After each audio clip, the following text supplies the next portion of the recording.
wind. There he is. I had Wick's mom singing outside the door, so that's why I was just sitting here silent like this. Yeah, we Forgot were to all mute your listening. mic. And, yeah, you didn't mute your mic. I've got to mute the microphone. It's Don't worry, hard. we're gonna edit all that out, and now we're starting for real. Okay, so get before ready it for goes on this. YouTube, yeah, Twitch, here you go. The pre-show exclusive that Yeah. won't be broadcast anywhere else except for the VOD.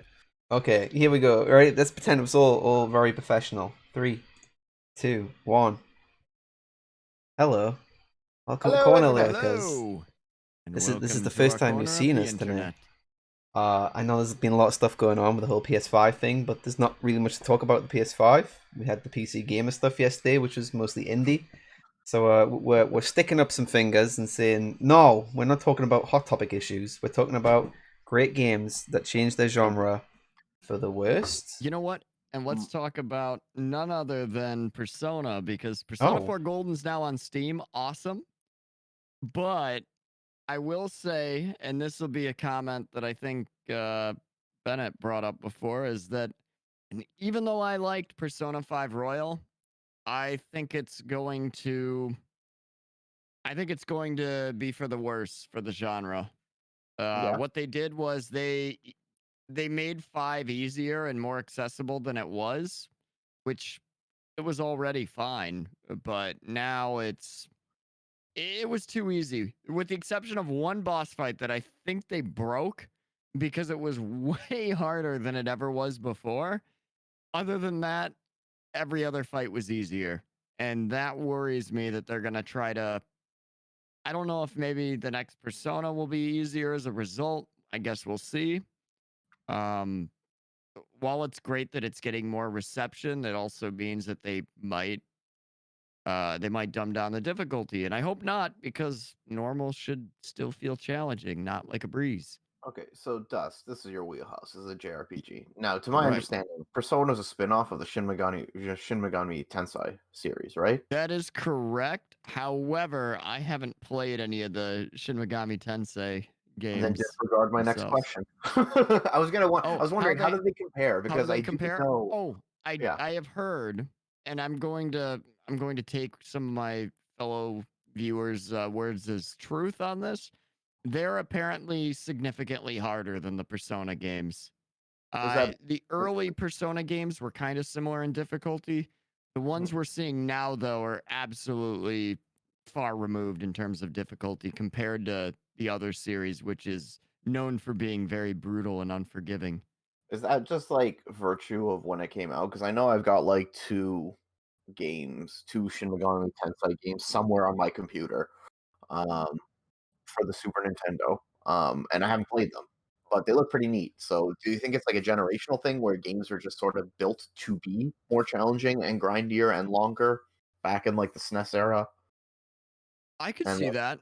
That could be part of it. There also is the element of RNG sometimes in those games. For instance, now with Persona 4 and I think 5, I can't quote me on 4, but I know for 5 for certain, you have the option of controlling the actions of your entire party if you so choose. And I, of course, always do that. I like having full control.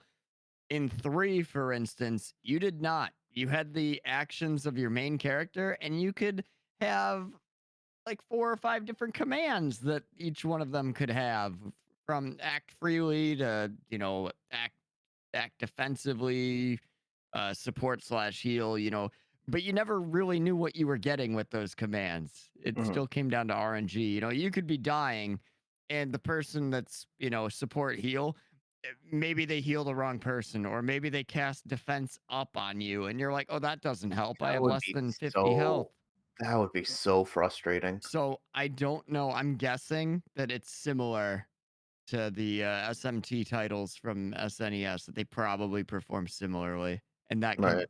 that can sometimes break the experience. I mean, sometimes it also adds a level of difficulty to think ahead, but it can be rough. To be fair, inconsistent healing makes it feel like an MMO, because every heal I've ever Yep. experienced in a multiplayer game will do just bizarre things.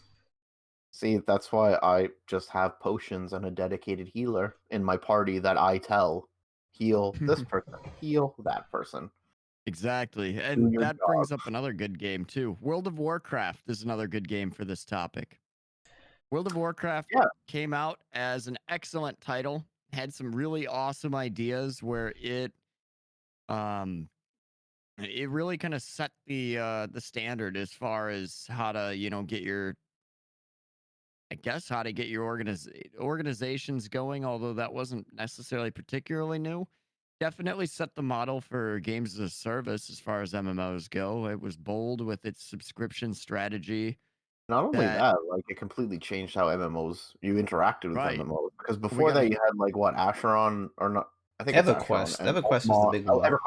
EverQuest and Ultima Online, and WoW came by, and suddenly now we have an entire genre called WoW killers that right. none of them killed WoW, but No, Mm-mm. they all tried to pretend, right? And some good things came from WoW's influences on others, and other things not so much. Well, the problem was EverQuest had such a long period of dominance. It's still active now. They're still producing expansions. Uh, Ultima Online is still alive. I had yeah. no idea.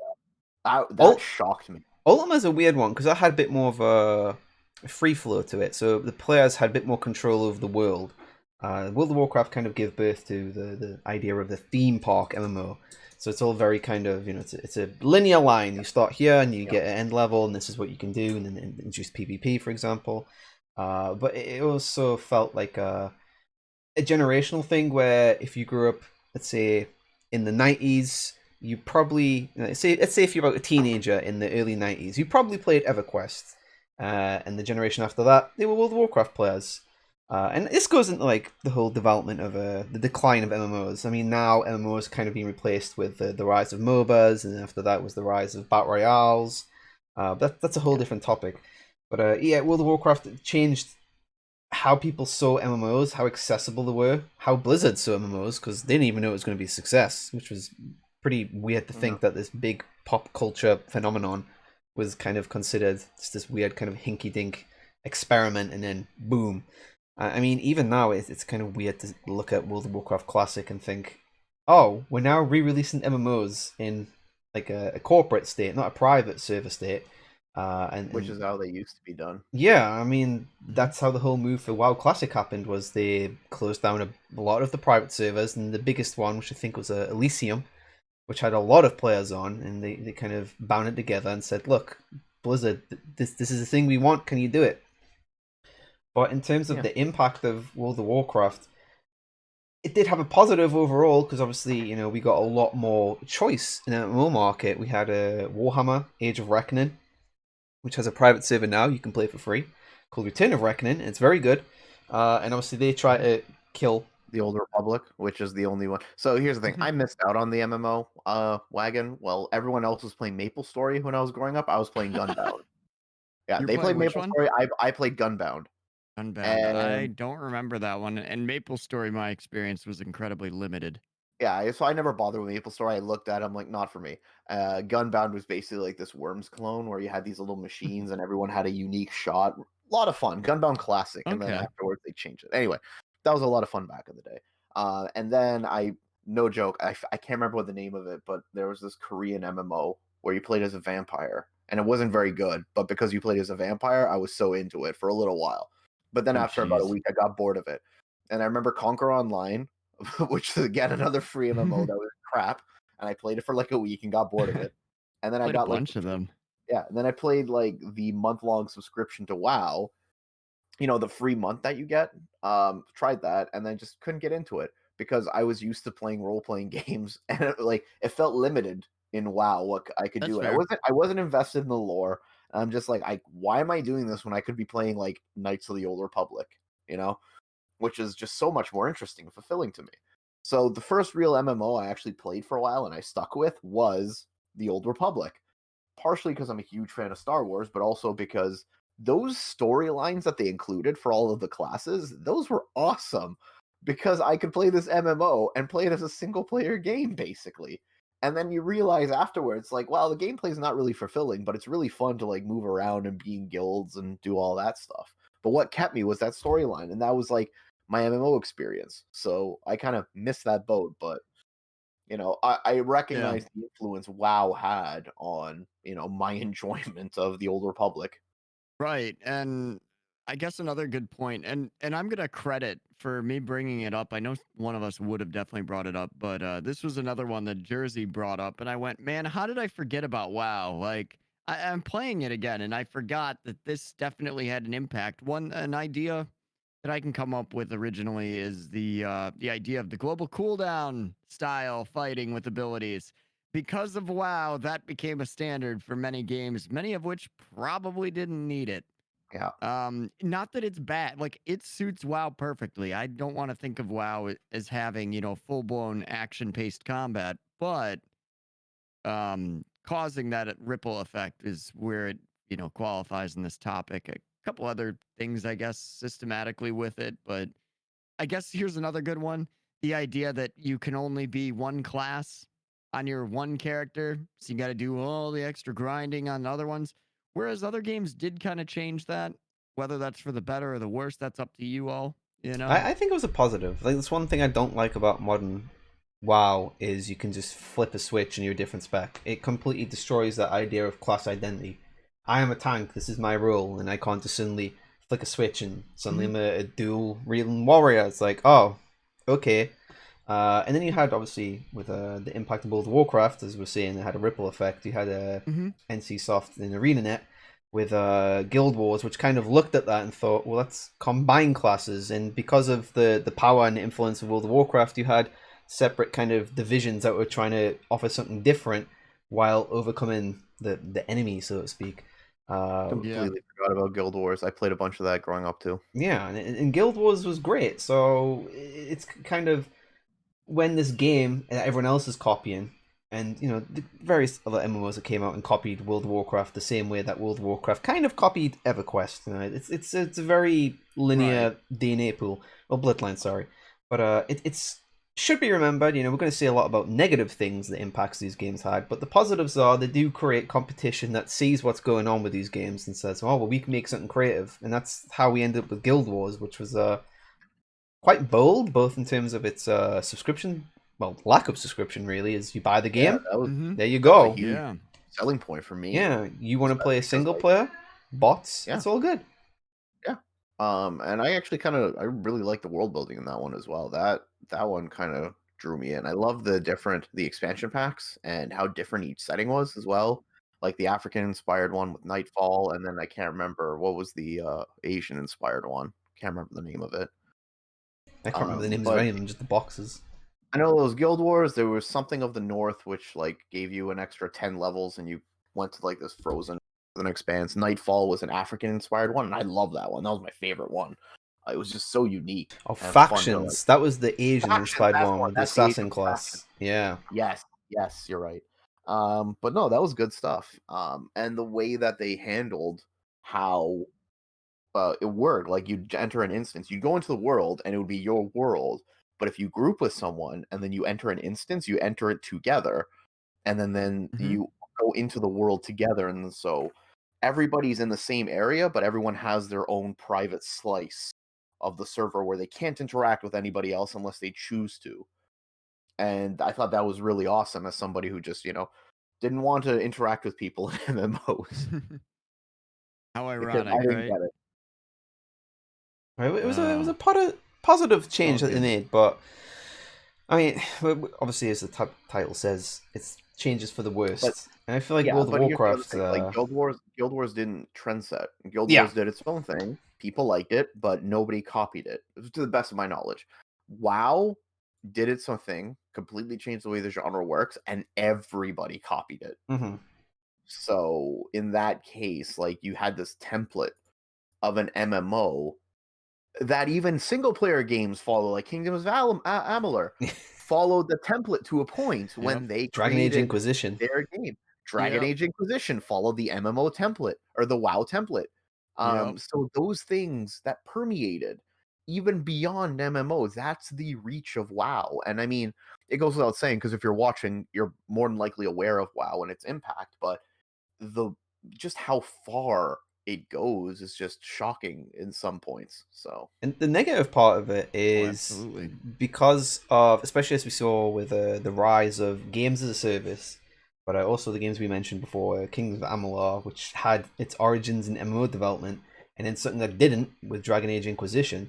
They don't necessarily copy the best parts of World of Warcraft. They'll copy the early quest stuff. So go and kill 5 rats and go and collect 10 plants and bring it back.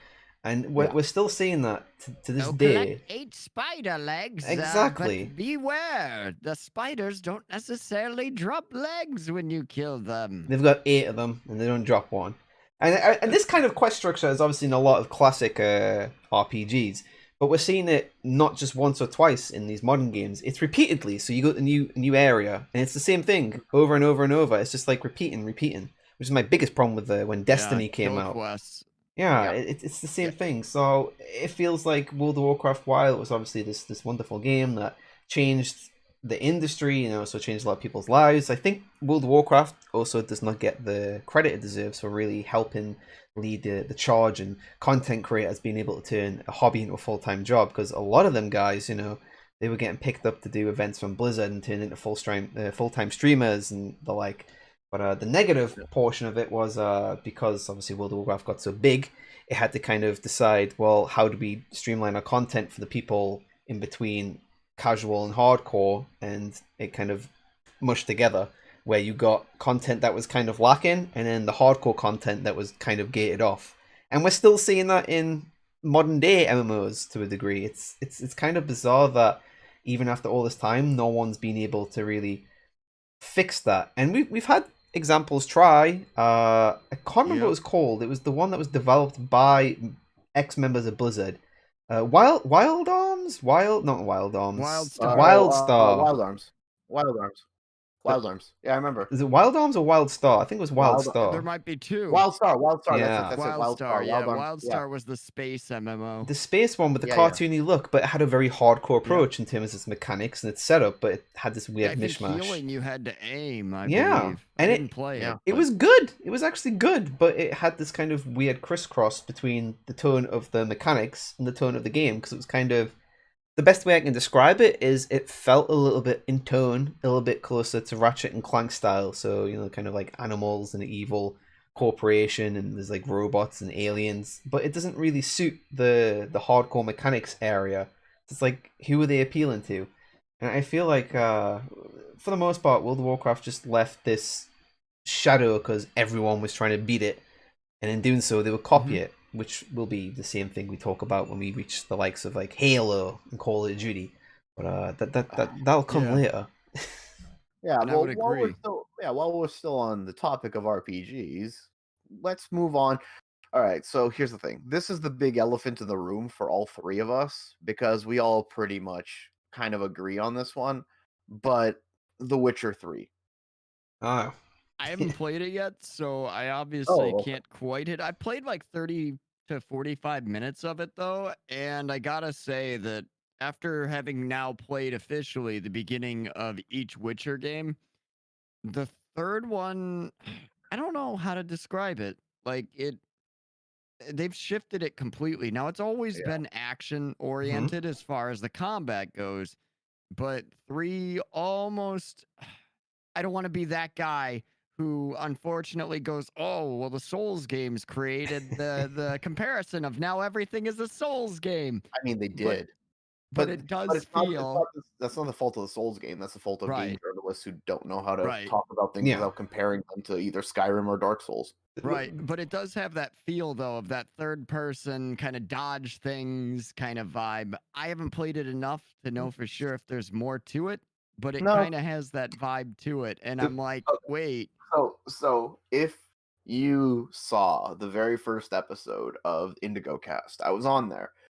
And what we did with Nerd Slayer and Zarek Zakaron is we ranked role-playing games and we put them into categories like A, B, C tier, right? Mostly for the Okay. memes, but also for the discussion. And Right. at one point I said, here's my opinion. Witcher 3 is a B tier role-playing game. As far as like Ooh, that's spicy too, as because far people as are a gonna get. complete package, it's Mhm. an A+ game. As far as a complete package, as far as it being a role playing game, it's B at best. And B isn't necessarily bad. It just looks bad when everybody says, it's close to being perfect, right? Yeah. Right, but I Kind of mean, like it's how not. It has Inquisition got weird so many ranks too. it has so many problems as a role-playing game for me. Just coming from the point of playing many, many role-playing games and knowing exactly what I want and how to classify them, I don't feel that Witcher 3 is a good role-playing game. Great overall game, more action adventure, if you Yeah. ask me. But anyway, the reason I bring that up is because Dust, you Mhm. said, well, you don't know if there's any more than that. No, not really. Once you've experienced that aspect of combat, that does not change. You get slightly different powers to throw at people. Mhm. You get some variations of those powers, but they ultimately do not change your tactics whatsoever. What you're doing in the beginning of the game, combat wise, is the same thing you're doing at the end of the game. Just, it's going to be a little more trickier because you're going to be dodging and hitting a little more. Yeah, I I've have heard two I've things to heard add to it's this. got kind of slow, sluggish questing at some points too.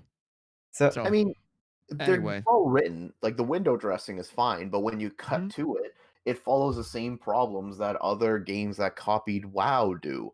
Like I booted up the game, like because I was playing around with mods, and so I went into my old save file, and I'm riding around just kind of enjoying it. And I came upon a quest I didn't do, and it was these peasants. They're like, "Oh, there's something in here," and it's obviously a low level quest that didn't scale, but Mhm. it's like, "Oh yeah, there's like something in the barn. Like, can you go take care of it?" Okay, sure. You look in the barn, it's just kill 3 or 4 of these necrophages or whatever the hell the monsters were. You kill them, quest is done. Now it's voice acted. There's a little bit of an exchange there. You can refuse it. That's all nice, but at its core, kill 4 of these things and the quest is done. Yeah. you And know? it goes back to what was it? Was it when I was talking about Dragon Age 2 or which game was Oh it? no It was one of no. the other ones where it's like the reactions. Always Fallout 4, where the reactions are happy face, Hold on. frowny face. Hold on to that thought because we are going to be talking about Oh, Dragon we Age and are. its sister series. Oh, we are. We'll talk Anyway. about Fallout 2, but Uh-huh. Linko, you had No, a no, no. We're point going to be talking about about Fallout 3, not I 2, meant because Fallout 2. also. 2 is an also. Let's make no mistake. I know, I know. All right. But Linko, yeah, you had a Witcher 3. comment though about The Yeah, Witcher Sean has 3. something, well, yeah. The Witcher, I think the series in general, the first two feel like, when you get like a film director or let's say a band, like an indie band, and then they go through this like Mhm. kind of gradual build up where they start off like appreciated but not really well known, and the second one comes out and it's like, oh, okay, this is fancier, but it's still solid, and then the third one comes out, and it's like highly polished, and it's not terrible, but it kind of feels a bit detached from the original two. That's what The Witcher 3 feels like to me. It's obviously something that's a lot more refined. It's a lot more presentable and palatable, and that's why it obviously resonated with larger audiences. Uh, in Much more connection, accessible too. yeah, in the connection to the combat, which is still on topic what we're talking about, Batman Right. Arkham Asylum. That I like that game, Oh, but every motherfucker has been copying that combat system for Mhm. years now with yes. no additions. In The Witcher 3, does the exact same thing, where you have a light attack, a heavy attack, some form of dodge, and like a weak parry. And the main fundamental problem I always had with The Witcher 3, The Witcher 1 combat is not great, but it's Terrible. It's interesting. terrible. It's It's interesting. We'll terrible. say that. I mean, yeah, I guess, but it's awful and I hate it. The Witcher 2 combat is strange, but I Witcher kind 1 of, is hilarious. yeah, it's kind of janky. You can kind of get what they're going for, like the rhythm of combat, but it doesn't really work. Doesn't translate well at all. Yeah, but you I get The think if it Witcher wasn't 3, for it's the same Indigo, I'd thing. be angry with the first. Because Yeah. I just giggle and go, here goes Witch Revolution again. And the heavy attack. Okay, if you stop at 2 ranks of the heavy attack, you swing normally, and then you do that stupid jump up in the air strike. And every time you do that, you don't have that window where you can stun them. So you get slapped hmm every time you go for that hit. So you guys trade blows every time Geralt decides, I'm going to jump in the air and smack it. And you're like, wow, I was better off with 1 rank in this ability. Well, it's Witcher 3. I don't So, think I ever put used more heavy into it. attack. I just spammed light because the combat is so, like, just matter of fact. It doesn't matter if I'm just hitting, quick, quick, quick, quick, quick, and then there's one or two enemies that force you to use it. But if you're being forced to use an option that's there, then is the option really that good to begin with? You know, Yeah, it I've really always had a takes problem away. with that. It really takes away from player expression, and I Yeah. find that The Witcher 3 does not offer that, especially in its tactics. Hmm. So, what the problem is like with other RPGs and the way that they approach combat, even other ones I don't like, they give you means of exploring their options and using whatever suits you. Witcher 3 is very much not that. It uses signs, but those signs are usually like interrupts or, just things to Crowd kind of control. break crowd control or break from the flow of combat. Set them on fire. Yay. But essentially it boils down to that same kind of rhythm repeated ad nauseum over and over Yeah. and over again. And it doesn't give you any room to play around with the tactics the way you want to. Now, this is a problem I find with the Witcher games entirely, like in the entire series, but at least with 1 and 2, there was a bigger emphasis on potions Hmm. and on oils that would give you advantages in combat. Witcher 3, now, to be fair, there's a higher emphasis on higher difficulties, but if you play on normal, which is for me, when you boot up a game and you play on normal, that's the difficulty that the It's, devs it's want you to it's the play on. default one. Right. That's the That's the default. default. And that's If you're typically, I'll be full disclosure on this. I play 99% of my games on normal. Yeah, so do I, Every because once in a that's while, I'll what play harder, but that's. the devs say, play on normal. Okay, cool, I'll play on normal. But if you're playing on the dev recommended setting and you can get through that entire game without using a single oil or a single potion other than healing potion swallow, then what's the point of that system?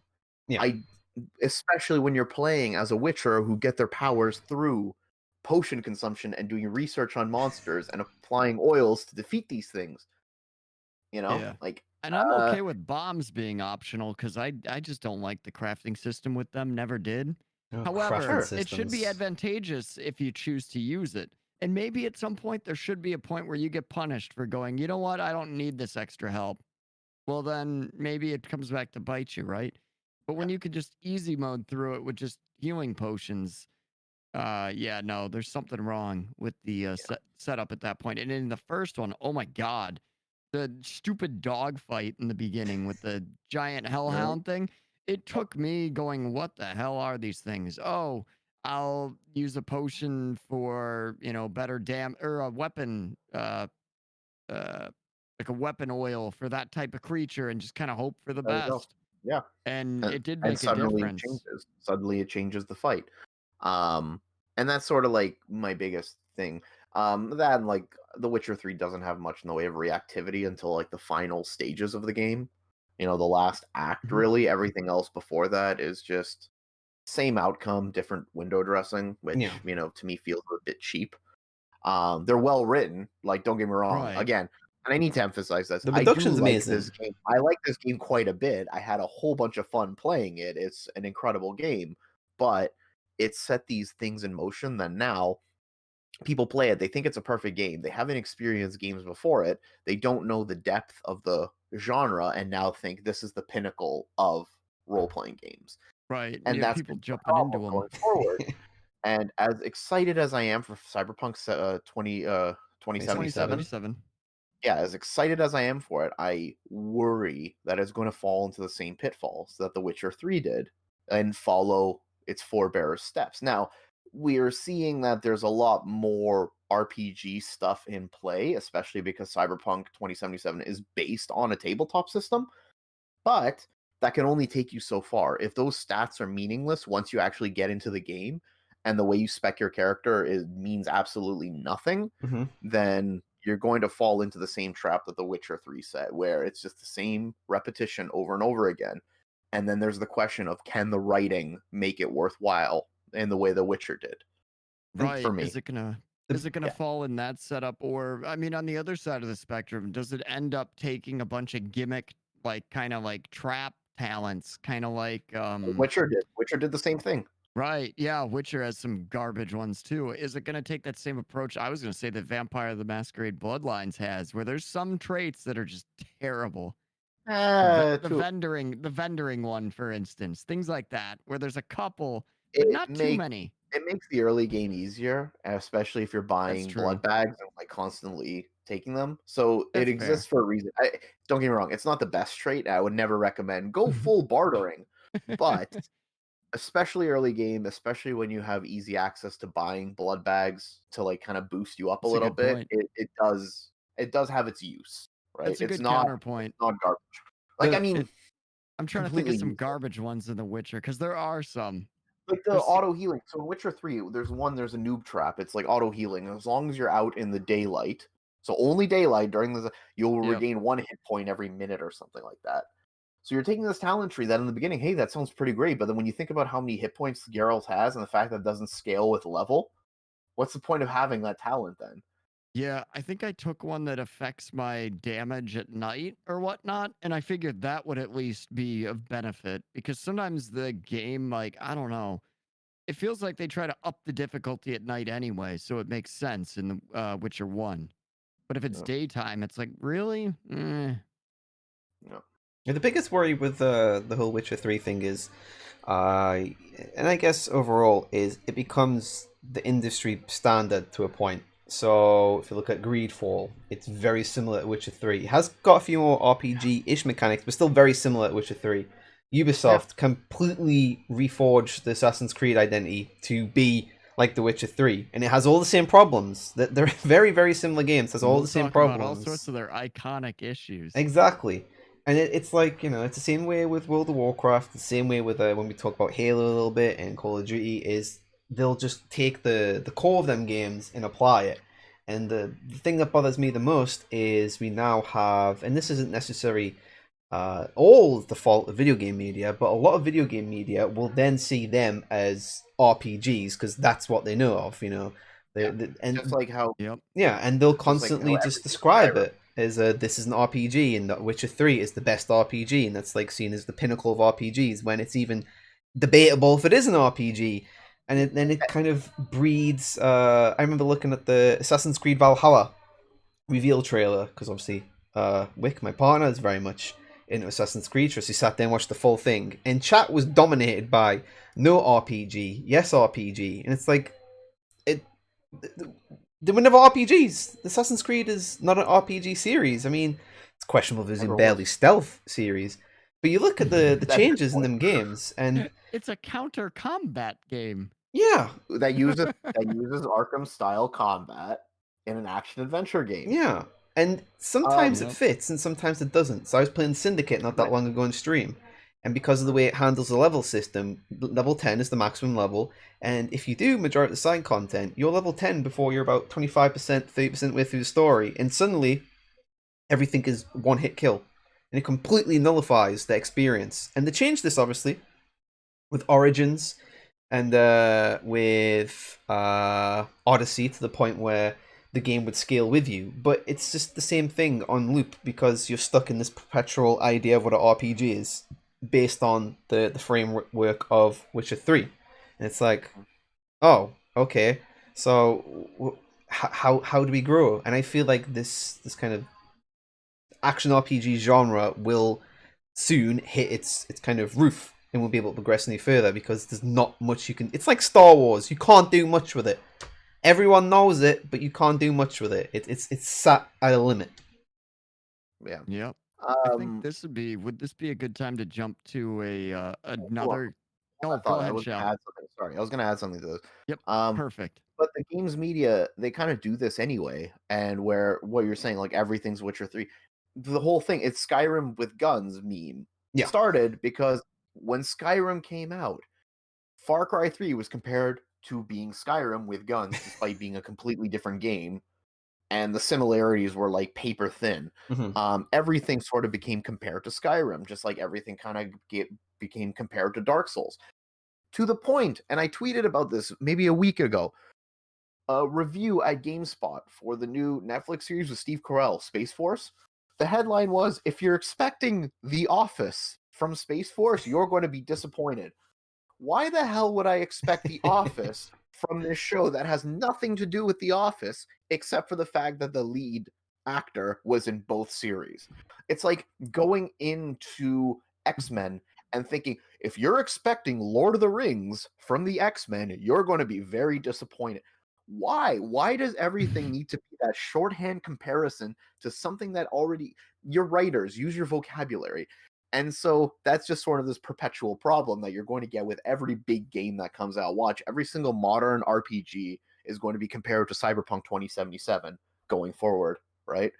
Just like it was for Witcher, just like it was for Dark Souls, just like it was for Skyrim, because this is the only exposure that these people get to role-playing games. And then that sort of paints in their mind, this is what a Yeah. role-playing game should be. And don't And you that's what I worry. mean when they ruin genres, because you have this entire 2-3 generations prior to that of gold that is completely ignored because it's old. Yeah. Well, we Far Cry is a series in itself that's victim to this exact problem. I think it's a great one too. Like, Far Cry 1 was kind of one of them games that was more known for its technical prowess. So it was more like a tech, no, I wouldn't say technical, but it was more known for, can your computer run it? Look at this, it looks great. You know, you jumped in the water, it was seamless. And then Far Cry 2 took things in a completely different direction, where it was very bold, it was janky, sure. The wildfire system, the permadeath NPCs, your weapons jamming, etc., and a pretty mature plot that had to do with arms dealing and exploitation of stones from the local area. And then Far Cry 3 came out, and it resonated well. People really liked it, and it was a good game. But since Far Cry 3 came out, Far Cry 4 is pretty much exactly the same. Far Cry 5, pretty much exactly the same. Primal, pretty much exactly the same. New Dawn, they were like, oh, we want some of that, that Borderlands type thing, down to the tone and how stats work. And it's like, how many times can these big AAA games kind of interbreed with their own ideas before people will just become sick of it? I just feel like Far Cry, and there is some little bright marks between the dark areas. So, for example, Blood Dragon. Yeah, sure, it was a lot like not Fallout 3, but kind of like Fallout 3, just show everything. It was kind of like Far Cry 3, but it was an expansion, so it wasn't like a full release. But I just find Blood Dragon is the best Far Cry game. Just putting that out there. Yeah, I haven't played it yet, but you should try it. Get to it's very fun. I did play 3 though. I loved it. Played 5, haven't finished it. Still have to do that, but it's not anything that really blew me away. Yeah, well, 3 was great. I think 3 is one to bring up in a couple games from now, because I think 3.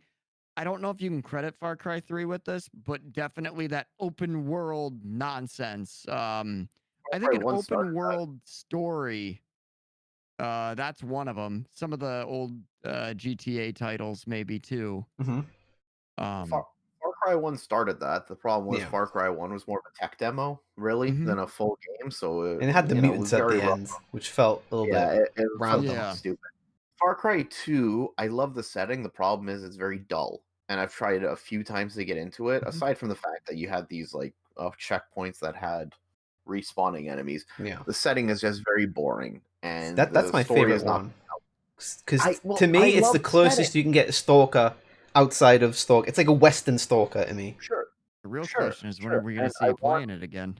Yeah, and don't get me wrong, it's fun. It's fun to roam around. The African setting is beautiful. Just there's no motivation for me to play. Like, the story's dry, and it's irritating. It has its problems, but I enjoy how bold they were with it. To me, that was the last time Ubisoft were truly recklessly creative with an idea. They're like, let's put it out, AAA. It's going to have a big budget behind it, big marketing release, boom. And since then, we've just had kind of very similar stuff. Right.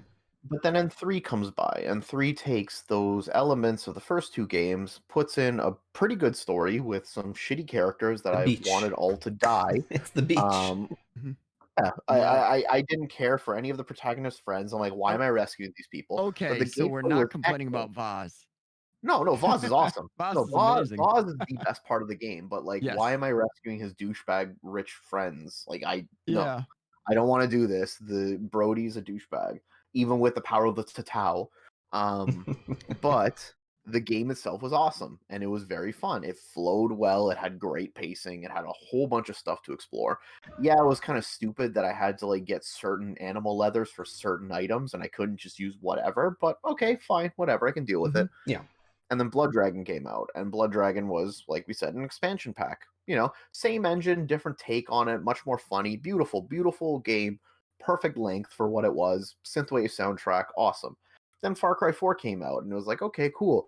It's Far Cry 3 in a different setting. And I'm not saying that as like a game journalist where I can't compare it to something. It's actually Far Cry 3, just in a completely different setting. Story arc is very similar, the same kind of like end game decision is there, gameplay is the same, very few changes to it.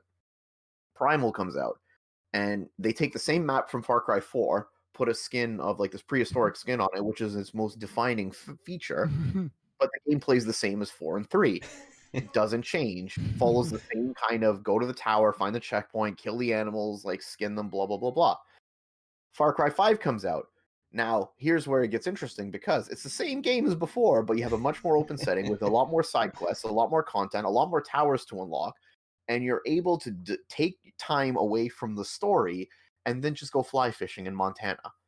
But it sort of took this parallel series of steps where it created its own identity based on the success of the third game, and it did very little to sort of iterate on that. Whereas 1 and 2, 1 sort of set this trend, 2 expanded on it, made a deeper game with more systems, a further world to explore, a whole bunch of new toys to play with, new objectives. And then 3 did that again, but then 3 became a template. And so now every Far Cry game that's coming out is based on that 3-4, Blood Dragon template. With Primal's a little different, but same idea. It's So, indicative of okay, so Ubisoft, 3 to though. Because Ubisoft, like it was mentioned before, Yeah. they love doing this kind of similar structure thing. So obviously Assassin's Creed became pretty much The Witcher 3.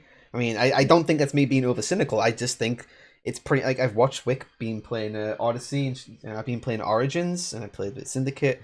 Origins and Odyssey, obviously the main examples here, and they're literally just The Witcher, and that's fine because the games needed a rejig after a while, and obviously the whole car crash that was Unity. So I get that.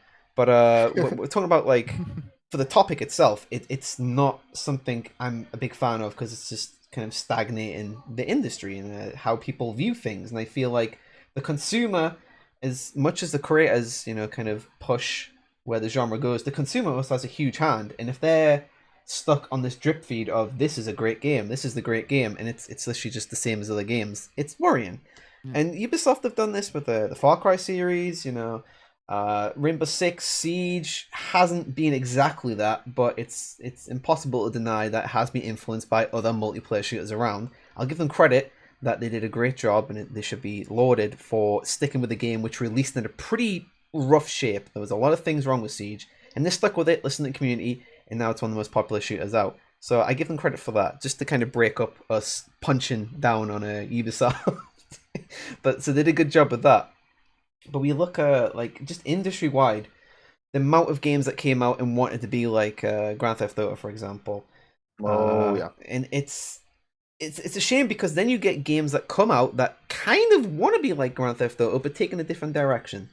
And this is a series that a lot of people might not remember, but the Getaway 1 and 2, they were very, they were just lumped in as Grand Theft Auto clones, and it wasn't true. Yes, it was sort of open world and had a lot to do with criminal elements, but the game itself did some pretty clever things. So you didn't actually have that much of a HUD.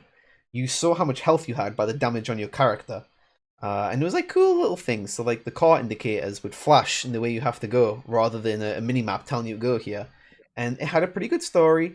It had a pop and lock cover before Gears of War kind of made it super popular. I know that Killswitch did it first, but shh.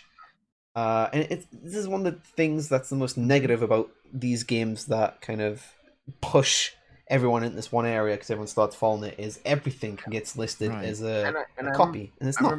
I remember when Mafia 1 came out, and its comparisons were like, just like Grand Theft Auto, you do this. Unlike Grand Theft Auto, you do this. And I remember that was a review. I think it was from GameStop. It's like, okay, so you're telling me it's like Grand Theft Auto, I can't bring this to my parents and say, "Hey, I want to play this game about Mafia," and you telling me it's like Grand Theft Auto. It's in Mafia Yeah. 2. Mafia 2 did not get that many great reviews. It got a lot of mixed stuff. And there was a single trait that was shared in a lot of the big outlets where they were saying, oh, it's kind of like Grand Theft Auto 4. And it's not. Mafia 2 isn't really open world. It's a limited world where you can kind of, explore, and you'll find some Nice. cool I stuff. see that in the Right. comments. We're gonna get to that. We are. We will get into Call of Duty Yeah. 4. But Mafia Oh, 2 yeah. got done Call of Duty's dirty coming up. because of Yeah. it just constantly got lumped in as a Grand Theft Auto clone. And Sure. some games can escape that. For example, Saints Row, and that's because Grand Theft Auto 4 was a lot more kind of like serious, and they try to do things with social elements. Meanwhile, Saints Row 2, after Saints Row 1 came out, that got lobbed in with Grand Theft Auto, and we were fine with that because okay, maybe it was trying to be Grand Theft Auto, but the second one stayed true to the DNA. And while Grand Theft Auto went a more serious path, Saints Row was Yeah. like, no, fuck Right. that, we're Started staying going a little fun. more ridiculous. Yeah, so this isn't And necessarily it was saying their that own everything is niche. And you negative. know what? And I'm guilty of this too, because in my review of the Saboteur, I kept comparing. Well, I tried not to, but I kept bringing up, and I even put a point in the script saying it's hard not to compare this to Grand Theft Auto because it takes so many cues from it. Yeah. And not having played Mercenaries or Destroy All Humans, but it seemed like Pandemic was really focusing on that kind of open world hijacking sandbox game that didn't really pick up until Just Cause 2 came out, and Just Cause 2 sort of did its own thing with it, where Grand Theft Auto was still the template, where it was still like, take this vehicle, drive around, and do your missions, and, blah, blah, blah. Which really kind of, like Saboteur, if it did its own thing and tried not to be so Grand Theft Auto-y, then I thought that it could have been a much more unique game. But it's the same kind of principle. The only difference is I didn't put in my headlight. It's Grand Theft Auto in 1943.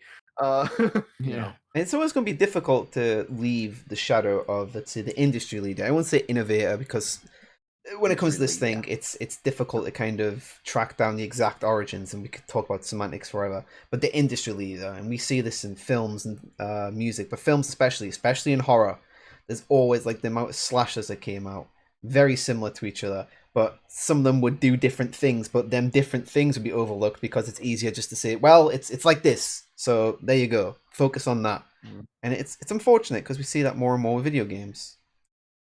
Well, Absolutely. I was gonna jump when we were talking earlier about Witcher. I was gonna say that we were gonna jump to the other like side of it that Shal brought up, and that being Divinity Original Sin 2. oof, yeah, I brought Take this it up in the away. pre-show. Oh man. Okay, so if you like CRPGs, and I like CRPGs, Divinity Original Sin 2 is not great.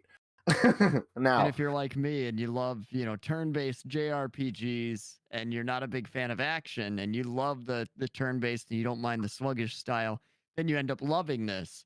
all right, so However, it doesn't fit the CRPG model. well, it does. Here's my problem.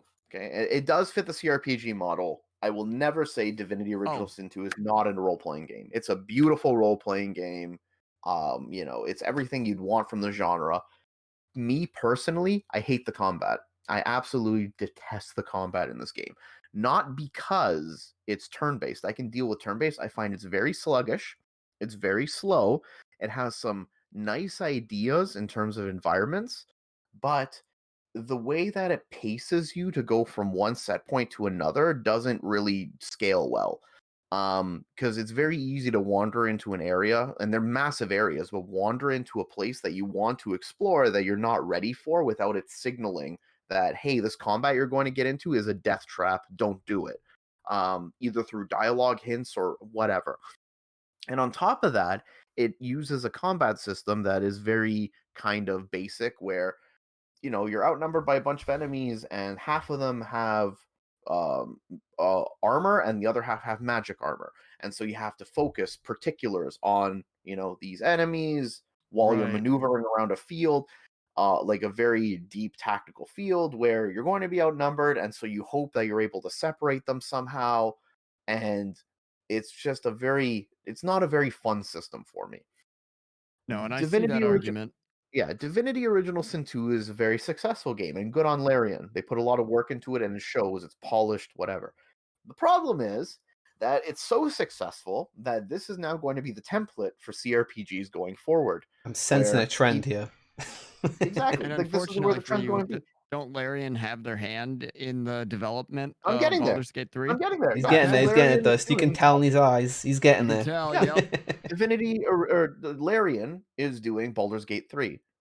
Yeah, I adore Baldur's Gate. It is one of my go-to. This is what an RPG should be. Like this is a time when BioWare was actually a great developer. Blah blah blah. I love those games. I love that style of game. I was excited when I heard Baldur's Gate 3, and then now I started seeing things come out of it. It looks like a Divinity 2 reskin. I already do not like Divinity 2, and nothing turned me off more than hearing that it's going to be taking cues from combat and like the Oh. lessons they learned from Divinity 2. Now, I'm hoping that they are looking at it and they say, "Oh, you know what? This like combat system, it's not all that great." But considering that they're building a game based on D&D 5e where you don't have individual turns, where everybody kind of moves, one team moves and the other team moves, and everything looks like it's a Divinity Original 2 theming, in that you can't, like, your companions, there's a limited number of companions and you have limited options when it comes to customizing your own character and blah blah blah blah.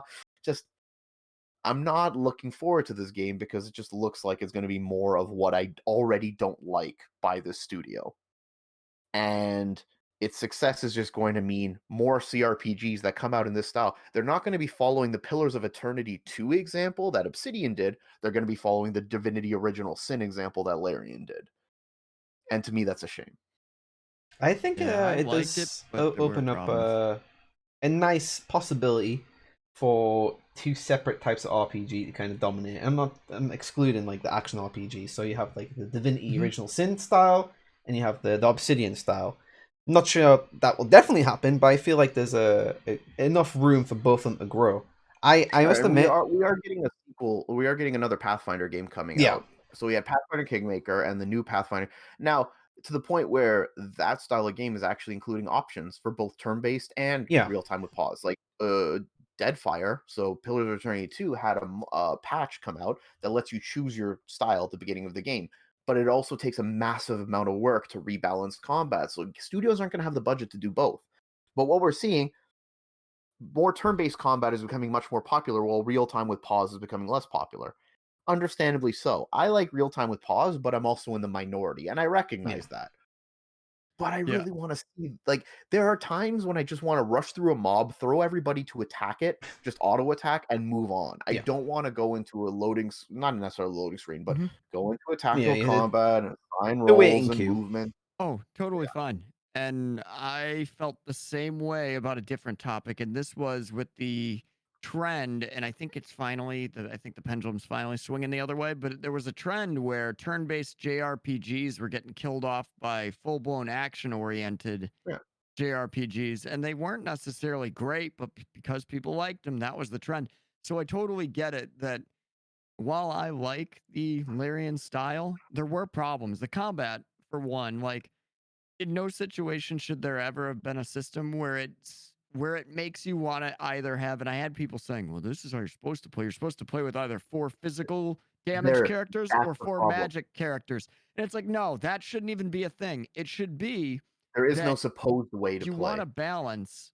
It should be that you strike for a balance, that you have a little bit of everything at your disposal. Or Yeah. you could go pure if you want, but that shouldn't be the meta. The meta should be, maybe a tank, a healer, a ranged, and maybe a physical damage dealer or something like that, not four mages or four fighters. Like the problem with that was that people would then specifically play that way. And it's like, well, should enemies have different armor and magic resist values? Yes. But should they have a base pool that everything goes into instead of two separate meters before health? No, Absolutely. that's a terrible compromise. Like Terrible. the compromise should be that maybe magic does less to it, but it's doing it to the similar health pool, not to their magic resist or to their But here's armor. the magic resistance, not magic immunity. You know what I Correct. mean? Yeah, Like, yeah, I yeah. should still be able That's to what I use should my yeah, I should have the option to still be able to do that, like, semi-effectively to somebody who can resist it, but obviously I should find another means of being able to attack them. Cool. What can my Divinity Original Sin 2 character do? Well, I can cast magic spells at them, or I can go up to them and hit them. Or if I'm lucky enough, I spec into some support spells where I keep them close to my fighters so to give them like extra movement range, Mm-hmm. but they have to be within an aura. Okay, cool, I can do that. Now, how do I prevent those extra enemies from coming to me and attacking my spellcaster? Well, ideally, you'll put somebody there to guard them. No fight in Divinity Original Sin 2 has you on quote unquote even ground. You're always fighting multiple enemies that are stronger than you, either at your strength or stronger than you. It's never like, Mm-hmm. here's a bunch of weak people, like weak trash mobs that can kind of hit your magic, but you're not worried about them dying because they'll just overwhelm them. You know what I mean? Mm-hmm. It just, for me, it seems like the balance, for me, now other people have finished this That's game fair. on and they mastered it. Great, good on you. That's not how my brain kind of interprets combat like this. It's way too gamified, if that makes sense. Not gamified, that's not the right word, but I don't know. No, and that's a good point. And obviously for clarity and clarification, we're not talking that enemies can't be immune to a type of magic, but they shouldn't Yeah, be immune to every single type of everything. magic in the Yeah, game. Yeah. exactly. So Yeah, if he's got fire immunity because he's a fire elemental, we're totally cool with that. That makes yeah, sense. But then it shouldn't also be immune to water magic or yeah. something Like, like that. You're like, why do what? I have to hit it with physical attacks? Because it happens to be a magical thing that no magic can work on. And there It's might just, be some exceptions, right? There might be some kind of golem that has or some kind of construct that's, specifically taken half damage from one type and not the other. But now you have a reason to have a balanced party, not a full blown group of four mages. And you're like, yeah, what the hell? So I yeah. will give it that I hope that if they are going to follow a Larian model for Baldur's Gate 3, it better not be with the meta of just play four melee or four casters and it's easier. Yeah, Well, I no mean, steamrolling. yeah, unless they do the thing like in Divinity Original Sin 2 where you can pick what class each companion is. Hmm. The other thing that annoyed me was that I couldn't have all the companions in one go. Like I can only have so if you don't create a character, you have one of the pre-made characters in one of their stories, Right. then you get three other characters, which means two of them die after like the first act because I they're think like it's shipwrecked or whatever. I Yeah. think it's more than that. I think it's There's I six think there's total 6 of characters. them. Yeah, there's six. So if you Oh, pick yeah, yeah, one, yeah. you get Pick three, 3 and right? 3 are gone. Yeah, Yeah. and then two are gone. Oh, Four, my four, bad. and Yeah, three are yeah. six, yeah. But if you create your own character, then you pick three, and three are gone, right? Yep. Because you can pick one of the pre-mades. I don't know why they did that. Why didn't they just kind of organically seed them, like as you encounter them throughout the game, like every other game, and then you can party manage, I would leave assume it's to people, kind pick of them up. encourage replay value. Not that I think I it's mean, a I good guess. idea. I think it's a synthetic way to encourage replay value, And but I can kind of get why they were doing it. Especially, I mean, it's worth right. remembering that a lot of these companies, especially ones that were funded on the back of crowdfunding, they're very much aware of the power of influencers and streaming. So if you have like 10 of the top streamers and they all have 15 different experiences, it's more engaging for people to come in and view each stream. So I do feel that, especially in modern RPG design, like Original Sin 2, that must have some element in it. Me not them saying it, it's more of a subconscious thing, but I do feel that that's the reason why they do that kind of thing, is to kind of encourage a different experience. And while we could discuss if it's a positive or negative, I just think that's something that we'll probably see more of. I mean, that's one of the reasons why you can go in The Witcher 3 now on Twitch and you'll still see many people watching it, and they're like veterans. I had a lot of people that came in and watched the Kingdom Come Deliverance that have watched like 5 or 10 of the people finish it, and they just want to see the different results. I guess that carries over to in development and sort of character stuff. So it's a strange Maybe one, so. but yeah, Yeah, there are pros and cons to it. it's a Call But of yeah, Duty. so that's my Divinity Original Sin 2 rant. Again, it's a game that I thought I would love, but it's just, I don't know, couldn't get into it. Couldn't get into it, and I'm I worried enjoy about it. the reach, its reach Yeah. in you know, in RPGs going forward. Especially because now either everything's going to be a Witcher RPG if it's an action RPG third person, or everything's going to be like Divinity Original Sin. So it's like I guess I can go back and play Baldur's Gate again. Not that I'm complaining, because it's a great fucking game. Or I can, like, I just replayed Planescape Torment. Great game. It is a good game. I wonder very who's good game. streaming that. Oh yeah, like one of us is streaming that, aren't they? You guys should tune in. You guys should guy tune is in that? and Oh, hear this one over the here. master of voices. With full Right terrible over voice there. acting. Right over there. Which Oh, way is Yeah, it? I'm in the middle, Wrong so way. I'm Damn it, right I'm mirrored. It's that guy over there. Here it go. That's what Yeah. I'm thinking. Anyway, it doesn't matter. Point is, yeah. See, I was right. I was right the second time. Ah, man, it's hard to remember when it's mirrored and when it's not. I need to step away for a bit, but I do want to jump into one that I don't want us to miss the topic on. This was one of Linko's ideas, and that being Halo Combat Evolved. And while we're at it, we could talk COD as well, because both Yes. of them kind of have similar trajectories. I'll let you guys get started Well, on that. I will be listening in and I'll pitch my rejoin. grievances for Halo. And it's not that I don't like the series. I personally think Halo is a little bit overrated, but I don't hate it. The underlying theme of this podcast, we don't actually dislike many of these games that we're talking Yeah. about. Imagine that. You can enjoy something and be critical of it. Like, Yeah, none of us I ever mean, wish for a game to come out and be bad or a game to fail. Unless it was like EA's Battlefront. That was the only one in recent memory that I could think of that I wanted to fail. It's kind of weird, but with Halo, I fully appreciate what it did for console FPS, although I will say, I still don't think it's all that in a bag of chips. But I do enjoy it. My main pullback from that game is the 2 weapon limit and regenerating health. Before you go on, can I ask you, when you say in a bag of chips, do you mean in a bag of French fries, or do you mean like chips? Not so fries. crisps, No, chips, like, potato chips. That's right. Oh, okay, like so sausage and crisps. chips. Yeah. No. Okay. Crisps is like the crunchy ones. Potato chips. That's what you would call potato chips. But chips over here, well, in England, is just like, fish and chips, sausage and chips, chips and beans, chips and eggs. Like a bag of French fries. No, not French fries. I'm gonna show everyone on stream. Okay, ready for this? This is French fries. Okay, very thin. Yeah. Okay. Right. This is chips, a bit chunkier. Okay. And then this is your Mars chips. Everyone in England, everyone's mum has a different cut of chip, and it's always thick. So French fries, chips, your Mars chips. So show the finger associated when you say all that in a bag of chips. This one. I'm not swearing at you, by the way. Oh, okay. I'm one of them mutated people that can do this. I can just lift that finger easy. See, there we go. I always love British chips. Sorry to deviate that. I was just wondering, like, do you mean chips the way we do? Or well, there we go. Well, I mean, in my neck of the woods, because I don't know if, Dust has a different lexicon than I do. For those of you who don't know, we're an international podcast. We're full of diversity. We've got a Brit, a Canadian, and an American. A Brit in Poland.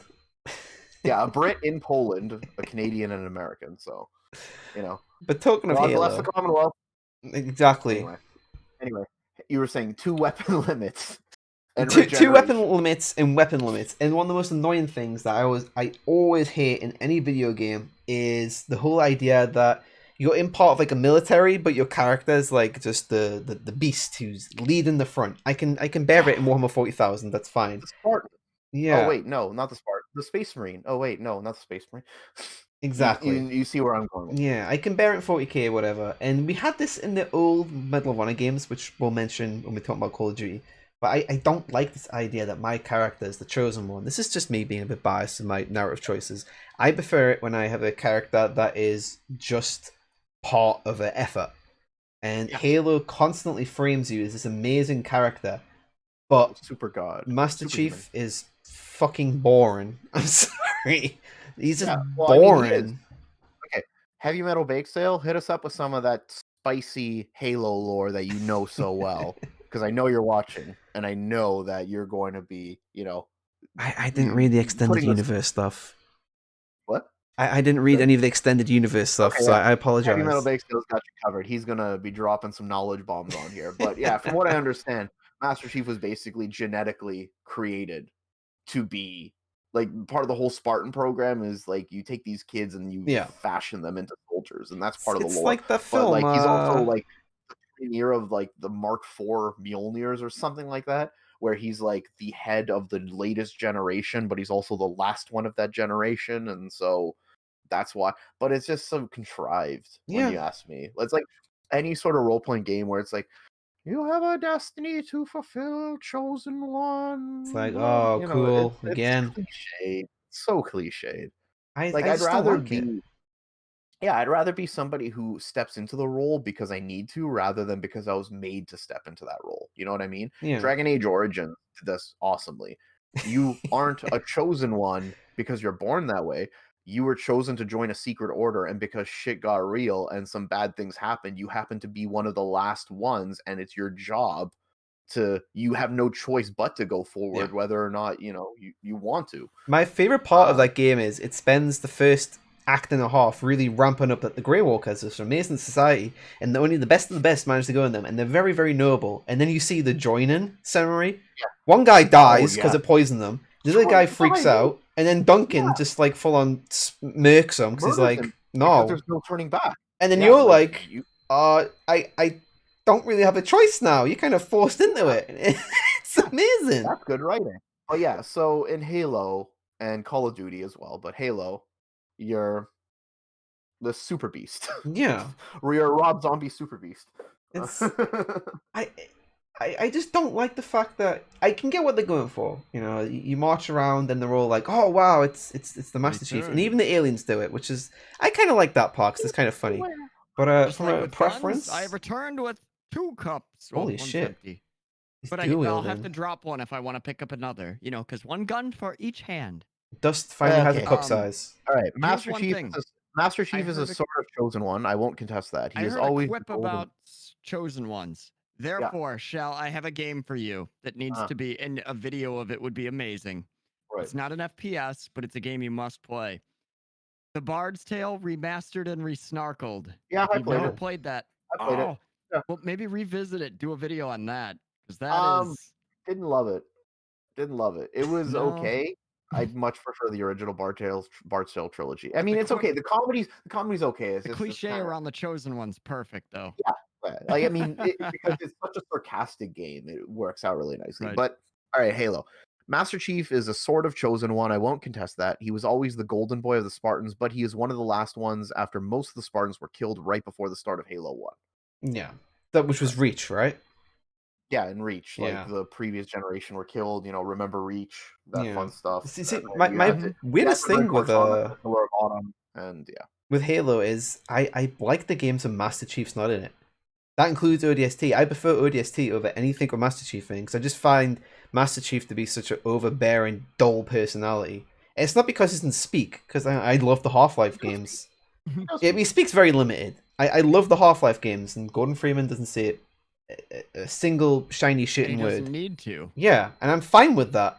But Master Chief is like, I don't know. I felt like after Halo, we got so many games where you would pop up and it's like, oh, he's the chosen one, or he's the last of his kind, or he's the best of the best. I'm like, Yeah.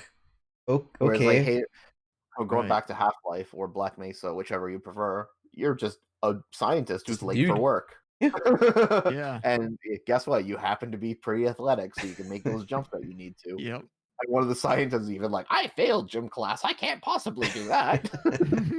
Like, good thing you didn't skip out on leg day. But the worst thing but about Halo is great. the narrative kind of translates to other games. Worst thing Yeah. about Halo, though. the worst thing for me was just the regen in health, because everyone Yeah. done it, including games that were trying to be like quote unquote unrealistic.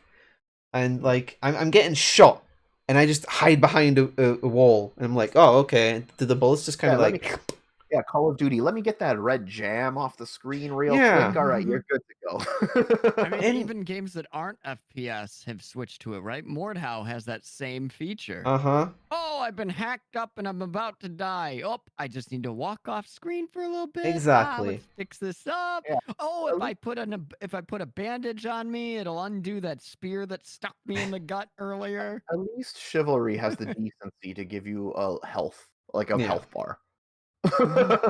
Yeah. And Mordhau does too, but but for it's me- like clunky. For me, it was the 2-weapon limit. Yeah. I understood why Halo did that, and I think it was Mhm. precisely because it was a console shooter, and it made much more sense. Wait, did Chivalry have regenerating health? I thought it had a health. think I it didn't did. play Chivalry that much, so Well, I it can't did have remember. a health bar, but it regened over time. Oh, Same did with it? Okay, Mordhau. never mind. Okay, never mind then. Then I'm misremembering it. But yeah, But Halo was made for a console, and so Mhm. when you have to press a button to cycle through weapons, and you don't have your hotkeys like 1, 2, 3, 4, 5 like you do on a Right. keyboard, But it's even easier if Gears of you only War have a found limited a number way of to weapons. do it, though. Gears of War, you could cycle between 4 things using your directional I pad. I will tell you this. This is also one of the reasons why I mentioned Halo 3.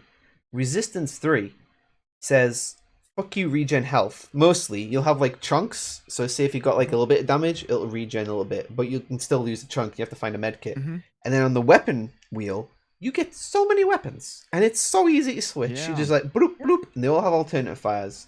And I was like, Well, oof. remember that Halo came out prior to like Yeah, radial menus. So like if yeah, you look at Doom Mhm. 2016, I think Doom 2016 pulled this off perfectly because I haven't played Eternal yet. But you have your radial menu, both on PC, console, whatever, so you can easily pick your weapon. You Right. have a bit of a shield, armor, but you also have to pick up health.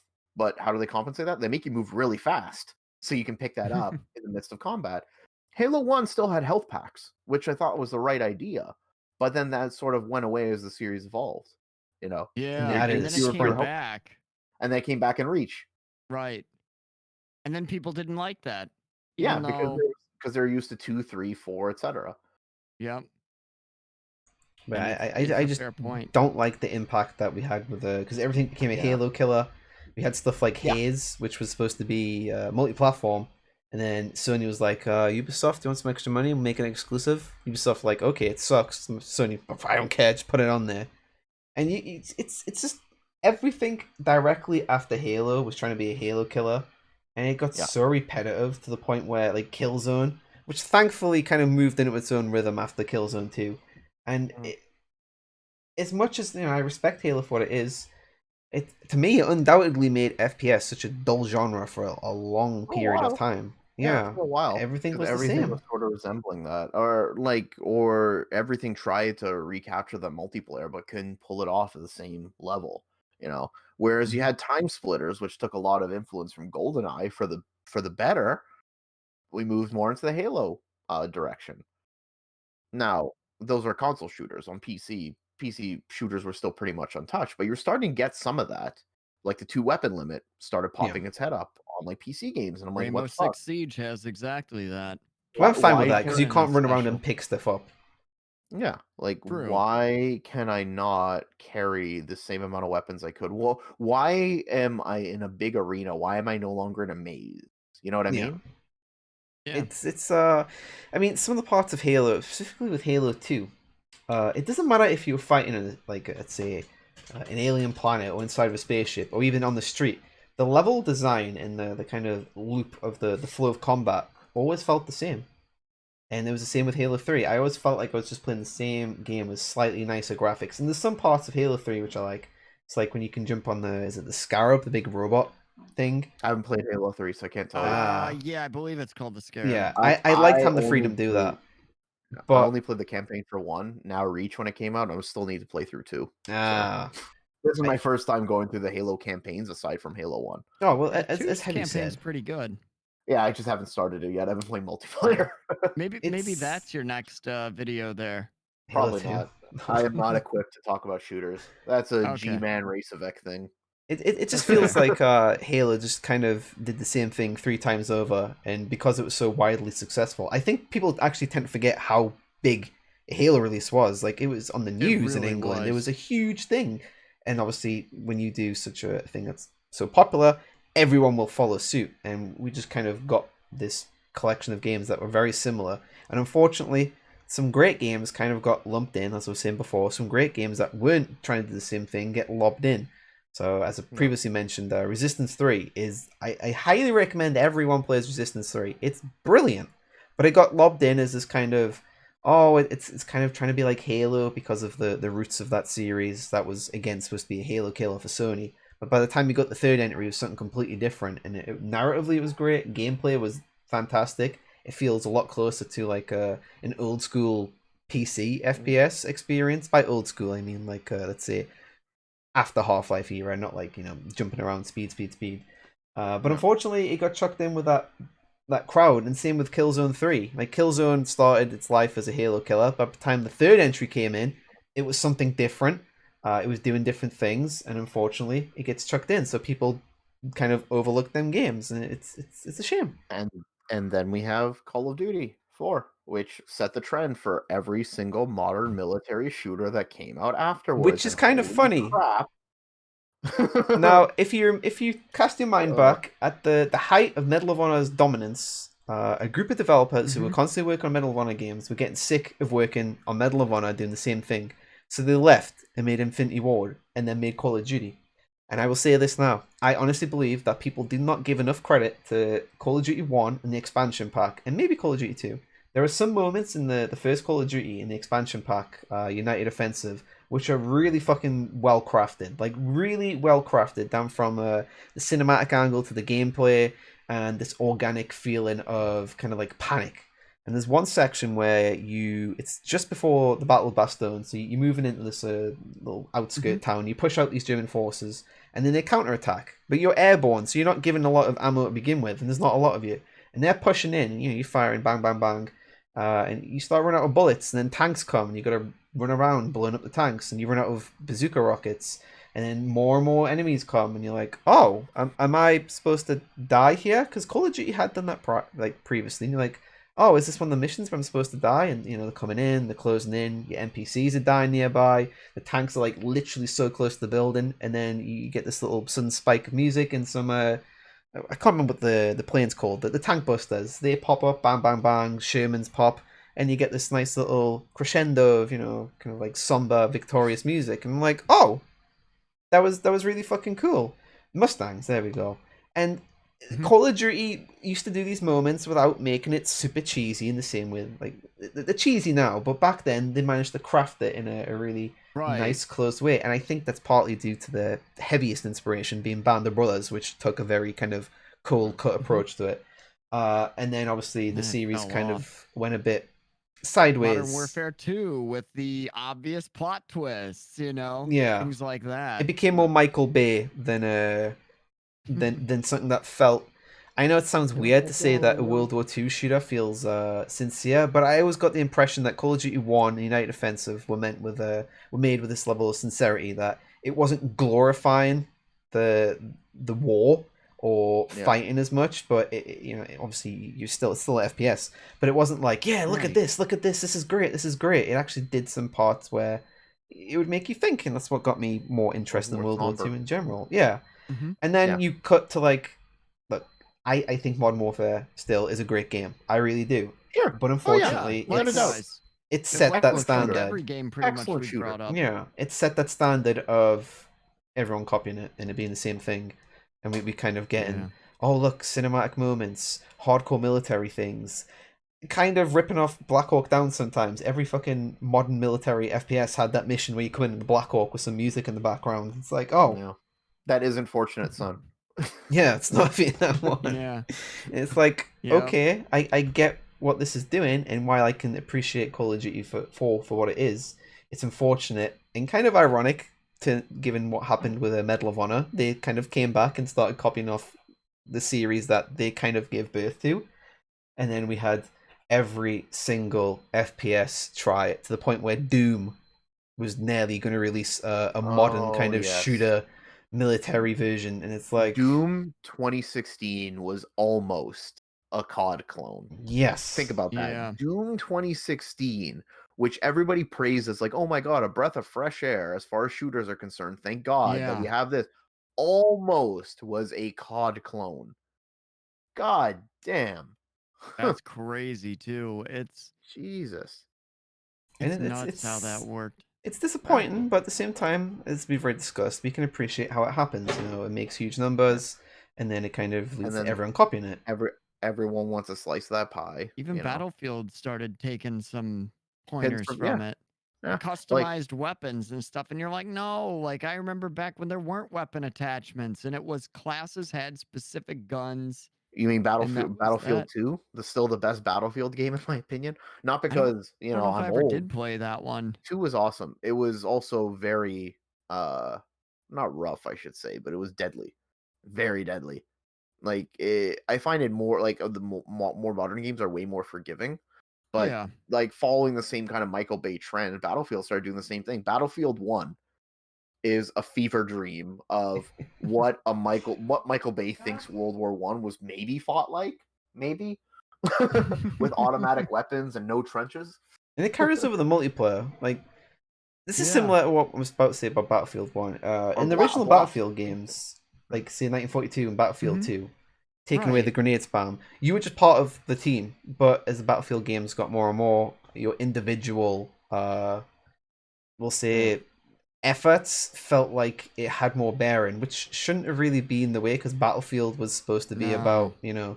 a collective It effort was and supposed not to be just about one your guy. team winning, not Yeah. you having a positive KD being the deciding factor. Yes, you dying unnecessarily over and over and over and over again will cost your team It in sucks. tickets, but it shouldn't be if you've got Joe Schmo who sucks at the game and goes 3-15, you shouldn't automatically lose because Yeah. of him, provided he's still trying to do objectives and things. If he's just camping and sniping and he's doing that poorly, well, okay, maybe if you have a couple of them on your team, you're going to suffer, but it never should have been, it's not team deathmatch. Yeah, the No. roles suddenly diminished. Because, like, if you sucked at the old Battlefield games, you could just be an engineer and just fix up cars for Mhm. people and And vehicles, or you suck at supply. those Battlefield games.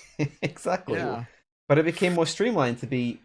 I don't want to say it, but it felt like they were trying to be a little bit like COD, but a little bit more open world. Well, not open world, but more expansive. Yeah. And it's kind of weird It that started to go off these the two rails. games that coexisted for a long time, and in defense of Battlefield, Call of Duty tried to take a little bit of the vehicle combat with United Offensive. You had a in-game ranking, so each match you in, depending on how well you performed, you get a ranking. You could call an airstrike if you reached the highest rank, and there was jeeps and there was tanks. Obviously, which is something very similar to Battlefield. But going back to the topic, Call of Duty 4's multiplayer was probably the most influential design of that period, bar Mhm. none, because For console everyone I'd did say it. so. military shooters, yeah. Yeah. Especially because it was a break from Halo, going Yeah. back to what we were Mhm. talking about, whereas Halo kind of set that trend for a while, and then you had COD, which broke it and showed like, hey, you can have an arcadey shooter that doesn't have it still has regenerating health, but like Right. doesn't have the sci-fi setting and the shields and blah, it's like The more Fisher Price realistic. guns. Yeah, Fisher Price guns. Yep. And another good one too, another one that broke from the trend, but then became, I don't know, it became trapped in its own makeup would be Gears of War. And what I mean by that is the first one really, even if it wasn't the first game to bring the cover shooter to life, it's really where it started to pick up again and really take off. And then second one, although I feel like the first one's great, I don't think the second's great, but some people do. Mhm. Horde mode, you can kind of look back at Gears of War 2 and go, oh no, this is where that term came from. Now, they didn't create it, I don't believe, but people look back to that as being where that started becoming a big thing. Yeah, and then everyone just copies it again. And Mhm. it just leads to this kind of stagnation. I mean, we still see the Call of Duty experience system in like new games now, and I get it because it lets you kind of attach yourself to your multiplayer performance. So if I want to unlock this, I Yeah. need to get X amount of kills with this weapon. That's how I unlock this attachment. I get it. It's a great tool to keep player numbers up. To keep you in. Yeah, To to and keep you keep hooked, playing and keep give you you a reason progressing. to keep you hooked. And Yeah. then we have the prestige mode, which you just reset it all again to Oh, have a that shiny carried badge. over. Yeah. Once again, Modern Warfare. exists in Really. Halo Reach. Uh-huh. Uh, And it's And just now we've come full circle. it's the same thing Which is over and why over. like and, these two and it's topics even are in grouped together. unrelated games. Hunt Showdown has a prestige Yeah. system. And that Why? has absolutely nothing to do with. I actually like it because it gets you to it gets you to lose kind of the top guns so that you'll have experienced players that then don't always have the best loadouts. Yeah. So They can't just there is a bank on the same balance to thing. it, but Hmm. it is weird. No. Interesting thought. What is copying? What is iteration? Copying, I mean, iteration sort of takes an idea and tries to expand it Hmm. or attach it to something new or repurpose it or otherwise use it in a different way. Whereas a copy is just like cut and paste, like regenerating shields. That has not been iterated on to, as far as I know, with console shooters. It's all the same thing, regardless of how it's implemented. Whereas I could say like the level up systems on multiplayer shooters, that's sort of iterated on because for a while, because it goes from just like flat XP and just buying a Mhm. reward to unlocking gun upgrades and changes here and Skins and there, things. skins and Yeah. things. Yeah. So I'd say that's a bit of a difference. I mean, Fortnite, as Um, much as we tend to rail on it, it's the fun that's an one. iteration. That's an iteration. That It's a is, pretty good one. it's an iteration. Yeah, on if I shooter, was yeah. playing Fortnite, I would feel like, oh, I need to pick up this weapon, which I wouldn't normally use. And you could argue that it's not, it's synthetic motivation, but still, it still forces me to change my weight, and that's how I identify. Oh, well, actually, I did quite well with this weapon. I'll try this, and that's a positive. That's a good iteration. But unfortunately, back then, most It's of it was now- just a stale thing, and now we're starting to see battle passes doing the kind of copying. Like Rainbow Six has a Yeah. battle pass. And now we've sort of seen this game kind of create its own subgenre that Yeah. You're I even can't seeing stand. battle passes and MMOs, Um, and I'll get to that with Phantasy Star Online 2 has a mission pass type thing. Ugh. And but here's the good thing. It is, if you do the monthly subscription, which is about 15 a month anyway, then you also get a free item that also unlocks the mission pass in addition to the other perks. So you aren't paying twice, but This it's still, sounds like a spreadsheet. but it is Alright. weird. I want to bring up a controversial opinion. Uh-oh. And Let's get rid of have that you know mute key. Bake Sale in chat? No. Have you Bake Sale? Yeah, you're I love loot boxes. no. Loot I'm boxes can kidding. go to hell. Loot boxes Nobody can go to hell, likes and I'll it. be happy if I never have to see him in a video game again. I'm just telling you, Bake Sale, like we're gonna be talking about this later, I'm sure, if we end up playing Halo tonight or tomorrow or whenever we play again.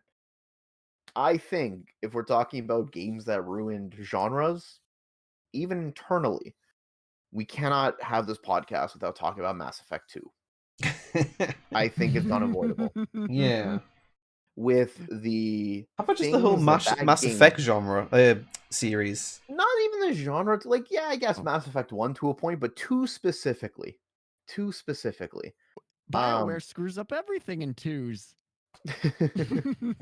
See, there you go. Dragon There Age you 2. go. He's smiling at me, but inside his head, he's plotting my And I murder. liked Mass Effect 2. As a I matter love of Mass fact. Effect 2. I I love the love it. combat compared to 1, but there's an 1 is argument to better. be made here. No, but why I say Mass Effect 2? Well, for one thing, it sort of solidified the template for every single BioWare game going forward. Yeah. Whereas Mass Effect 1 was, hey, you're exploring new worlds. You know, we're taking a new approach to how dialogue works. We are playing around with role-playing systems that have an effect on your approach to gameplay. And it came out around the same time Dragon Age Origins did. Prior to that, Dragon Age Origins came out, I think, a year later. I think Origins was 2009 and Mass Effect was 2008. I'll have to check, but I'm pretty sure. Yeah, I think Origins was, but Origins was like a love letter to the old Baldur's Gate games, so that played a lot more like those, but it had like the dialogue system that you had in Knights of the Old Republic. So you have these games that all play fairly differently. Mass Effect 2 comes out, and they do away with the role-playing elements. So now it's a cover shooter with dialogue options, and people think it's a role-playing game. It's not. It really is. Oh no! Can I just butt in for a second? Yeah, If you I've been doing it Google all show. if you Google Mass Effect 1 release date, you get Mass Effect Andromeda coming up. Oh boy, Yeah. that's fantastic. So Mass Effect but was yeah, 2007 and Origins was 2009. So a year off, but Yeah, okay, it so was a a good couple split years. We'll be there. talking about Andromeda because we're talking about great games. Wait. 2007 on Xbox, right? Not the PC release. PC release came out a year after. I think. Yeah.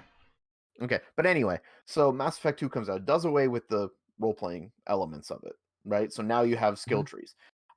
And now, instead of an overarching narrative, you have that, but everything is played in vignettes. So every mission plays like a different vignette, and companion missions are individual vignettes that don't tie into the world. And now it's become like a social, who you gonna bang simulator, Ghostbusters. And you have this template, and it does really, really well because wow, this combat's really great because it's so much better than Mass Effect 1. Okay, it's smoother, but whatever. It's new at the time. Then Dragon Age 2 comes out.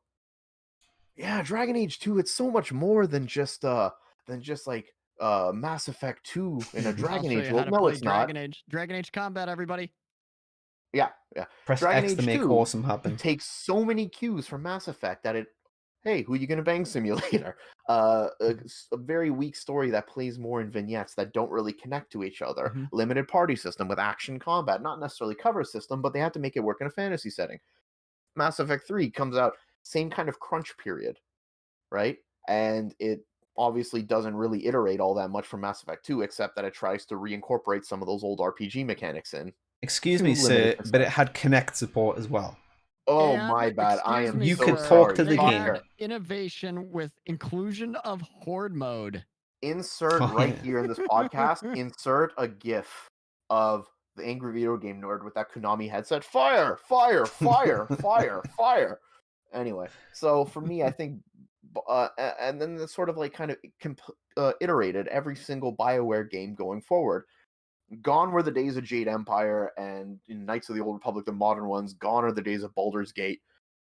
Now everything is like built on that Mass Effect 2 Yeah. premise. And then the only iteration he had was Inquisition, where you had an open world, but still the same kind of which dialogue mode am I going to pick? Am I going to be funny?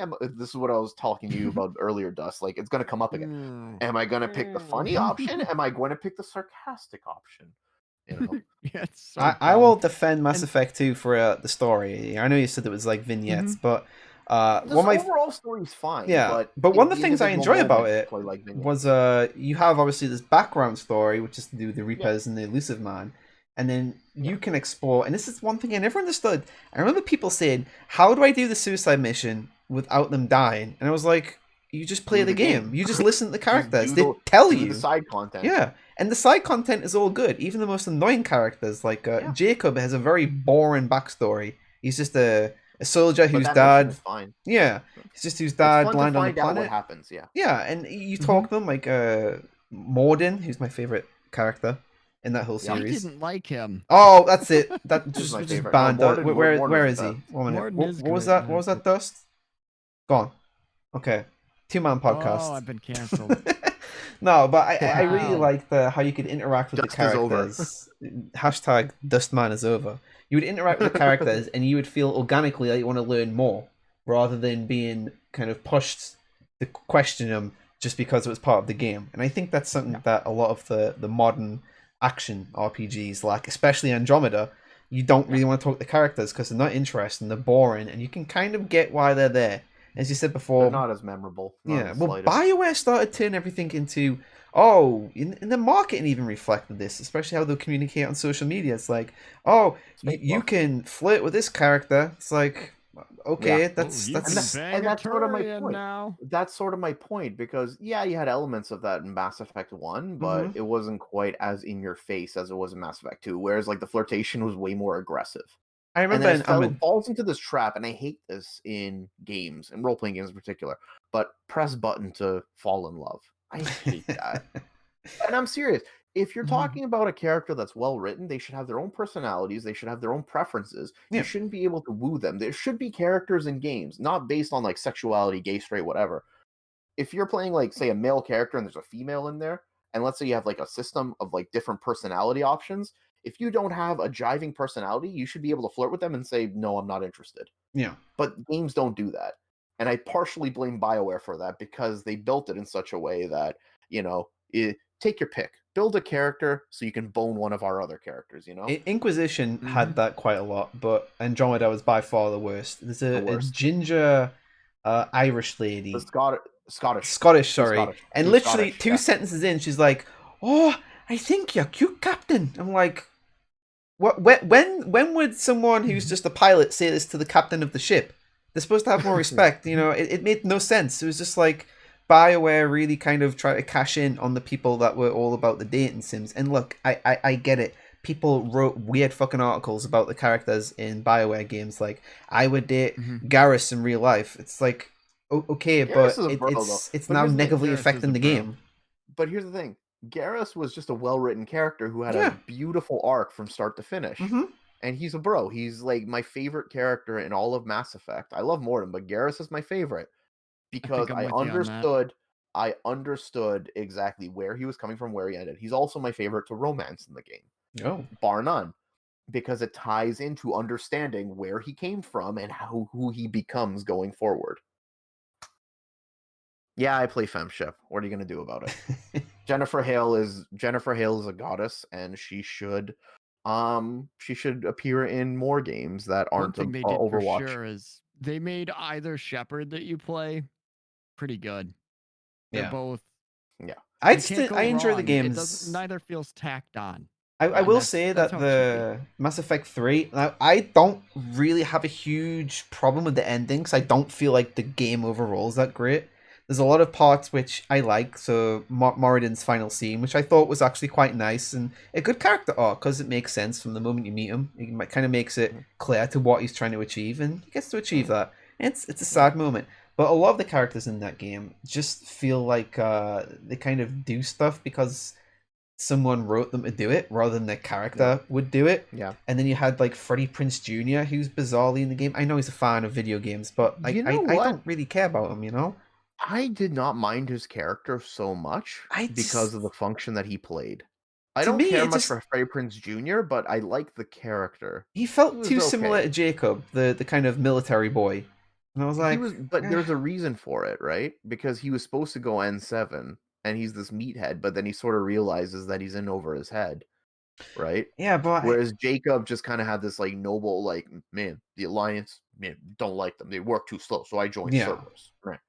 Whereas, I can't remember his character's name, but like he felt more like, man, like I'm kind of stuck here and I'm gonna make the best out of it. And there's no better teacher than Shepard. He just didn't gel with me. I mean, it wasn't Jessica Chobot's Fair. character who I just said, no, Yeah. you're not going on the ship. Goodbye. Which I still feels a Yeah. bit weird considering she was an active member at IGN at the time. And we had like people working for game Yeah. publications in Yeah, the that game. I know we had this yeah, kind it of was- issue with is it Famitsu? They had something to do with some Japanese game and there was questions over that. But Yeah. it was a weird one. I don't like it when we have celebrity cameos and they don't really make them look different. Which is one of my problems with the Cyberpunk thing, the Johnny Silverhand that we saw previously. Okay, Yeah. and then he suddenly becomes Keanu Reeves. And it's like, I don't see the character now. I just see Keanu Reeves because that's what you're marketing at me. It's like, oh, Yeah. okay, thanks, Keanu. And I like Keanu Reeves, don't get me wrong. His English accent in Dracula is superb. But it's He is like, breathtaking. I was gonna say Haemon, like Haemon. yeah, man. Haemon. His accent's terrible. He did a good job in that movie though, aside Yeah. from his terrible accent. I like him. I think he's fine. You know, I've seen him plenty of stuff, but it's just Yeah, one of he's the problems breathtaking, when but you have the likeness as well as the voice. I just see the actor instead of the character, and right? they It's not heavily hit it with the marketing. He kind of had the It's same not with filmed. David Duchovny. I think did the voice in 13, and they wouldn't shut the fuck up about it being David Duchovny in 13. Yeah, I was Adam like, West was in there as well. yeah, it's like, okay, well, thank you. Right, Now whereas that's all I like hear. I recognize Jennifer Hale's voice in most of the games I play. She did Daenerys in Planescape Torment. She also does the voice of Falls from Grace in Planescape Torment. She's obviously FemShep. Ash from Overwatch. Thank you, Davo, once again for that lovely reminder. She's been everywhere. I recognize her voice immediately when I hear it, but I also still hear the character when she does the voice for it. Celebrity voice actors kind of have that less of that. Peter Dinklage in Destiny was still Peter Dinklage in Destiny. He did not sound like he gave two shits.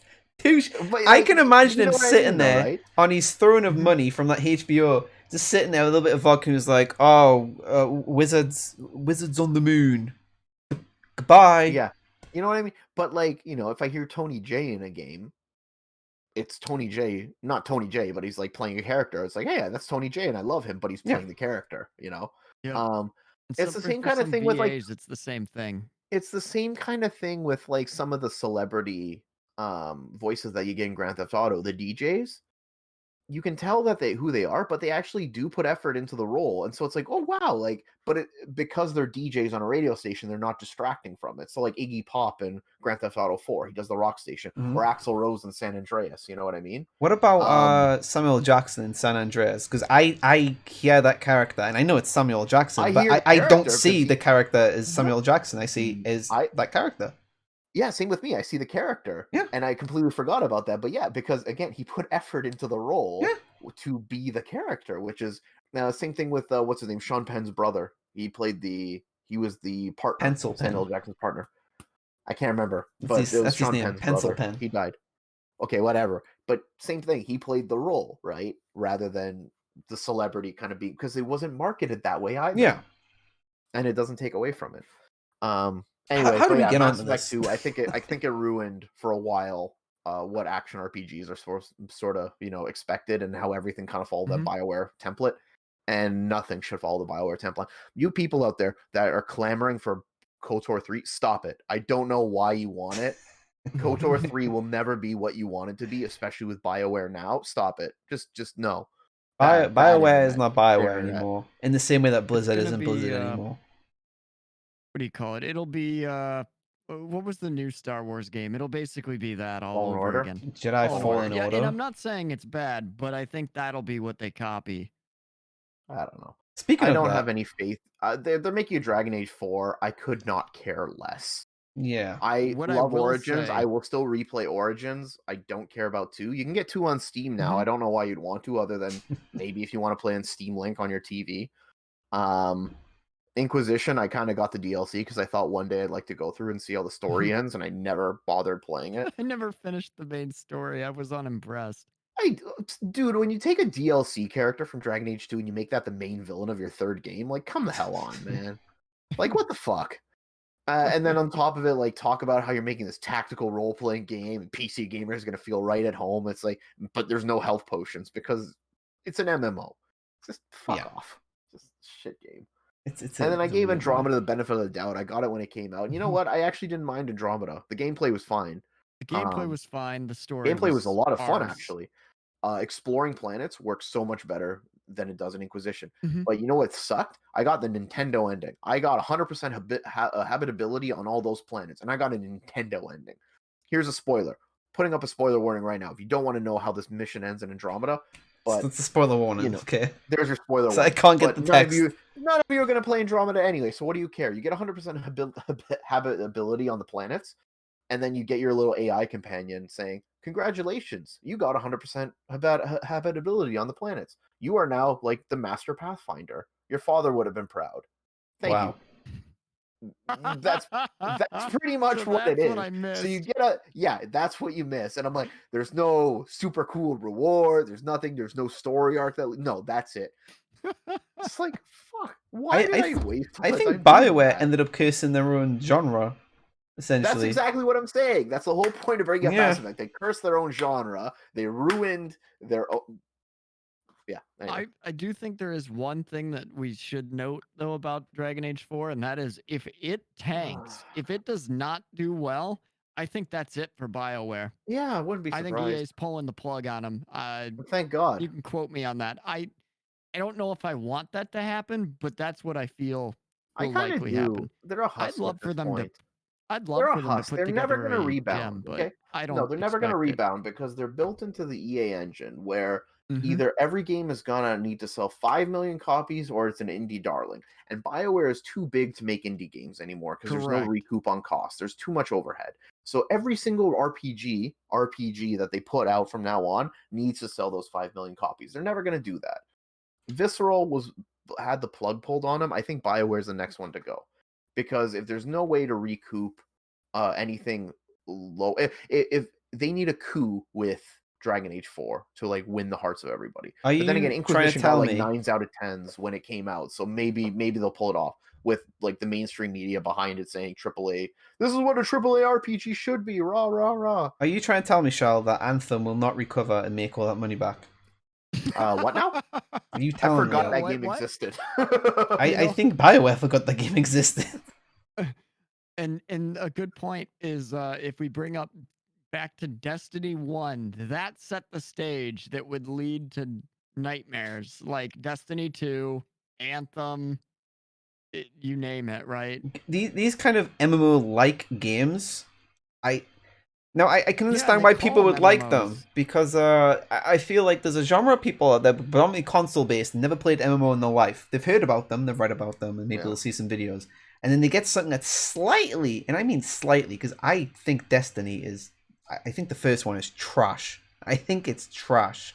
The second one, it was okay, but it still had like weird things, like you couldn't talk in game, etc., etc. And then like you have the Division, you have Anthem.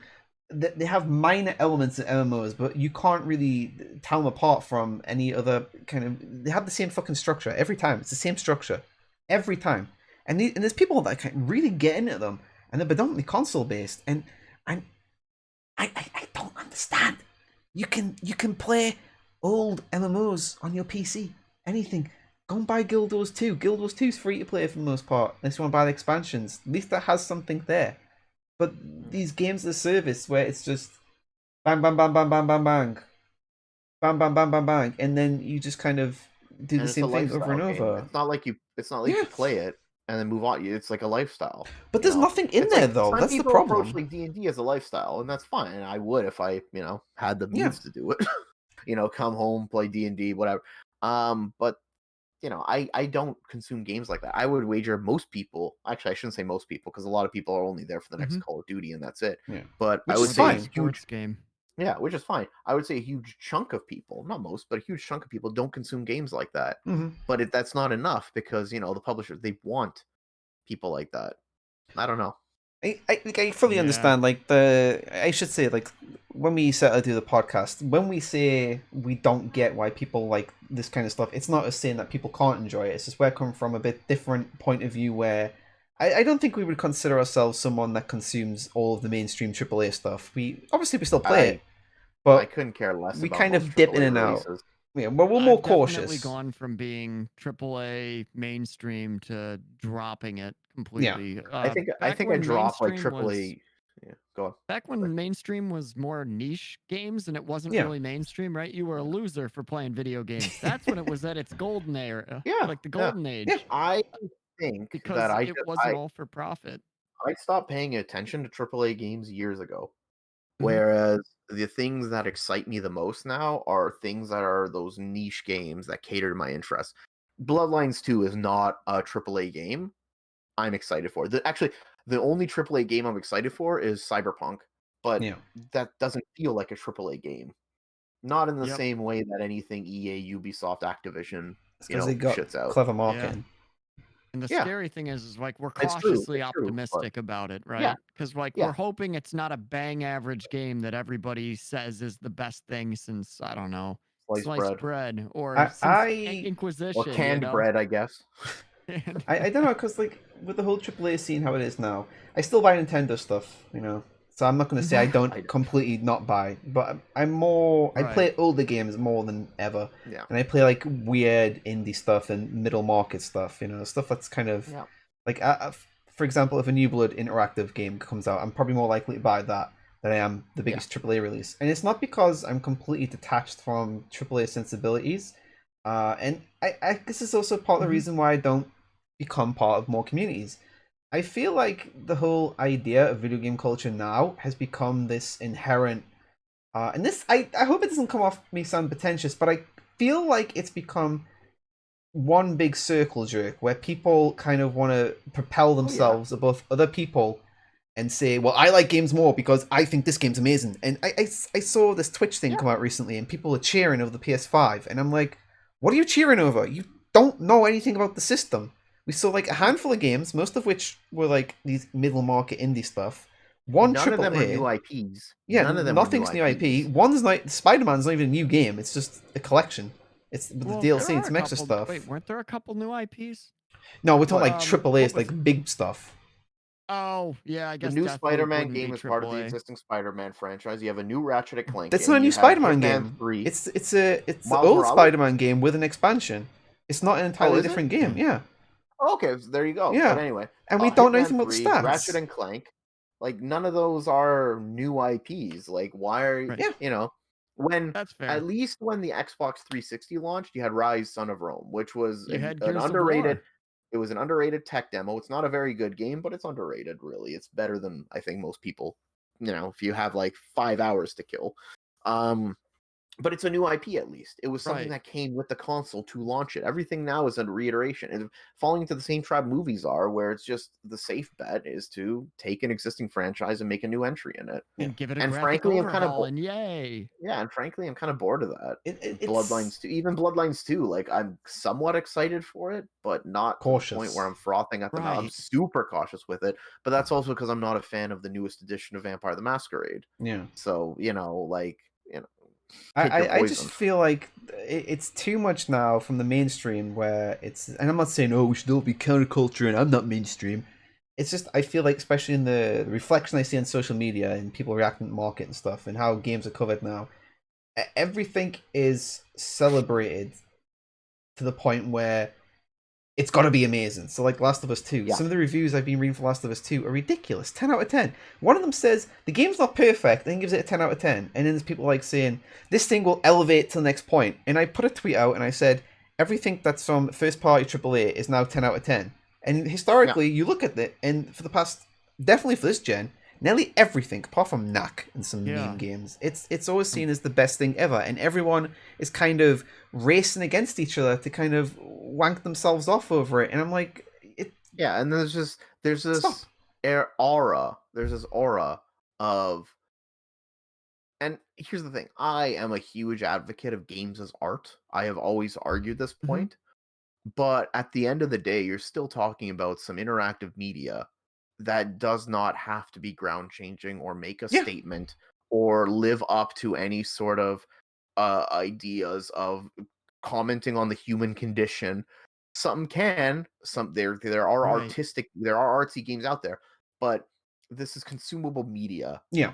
You know, I love Scrubs. I'm watching Scrubs right now, and I adore that show. That show is it's a comedy show.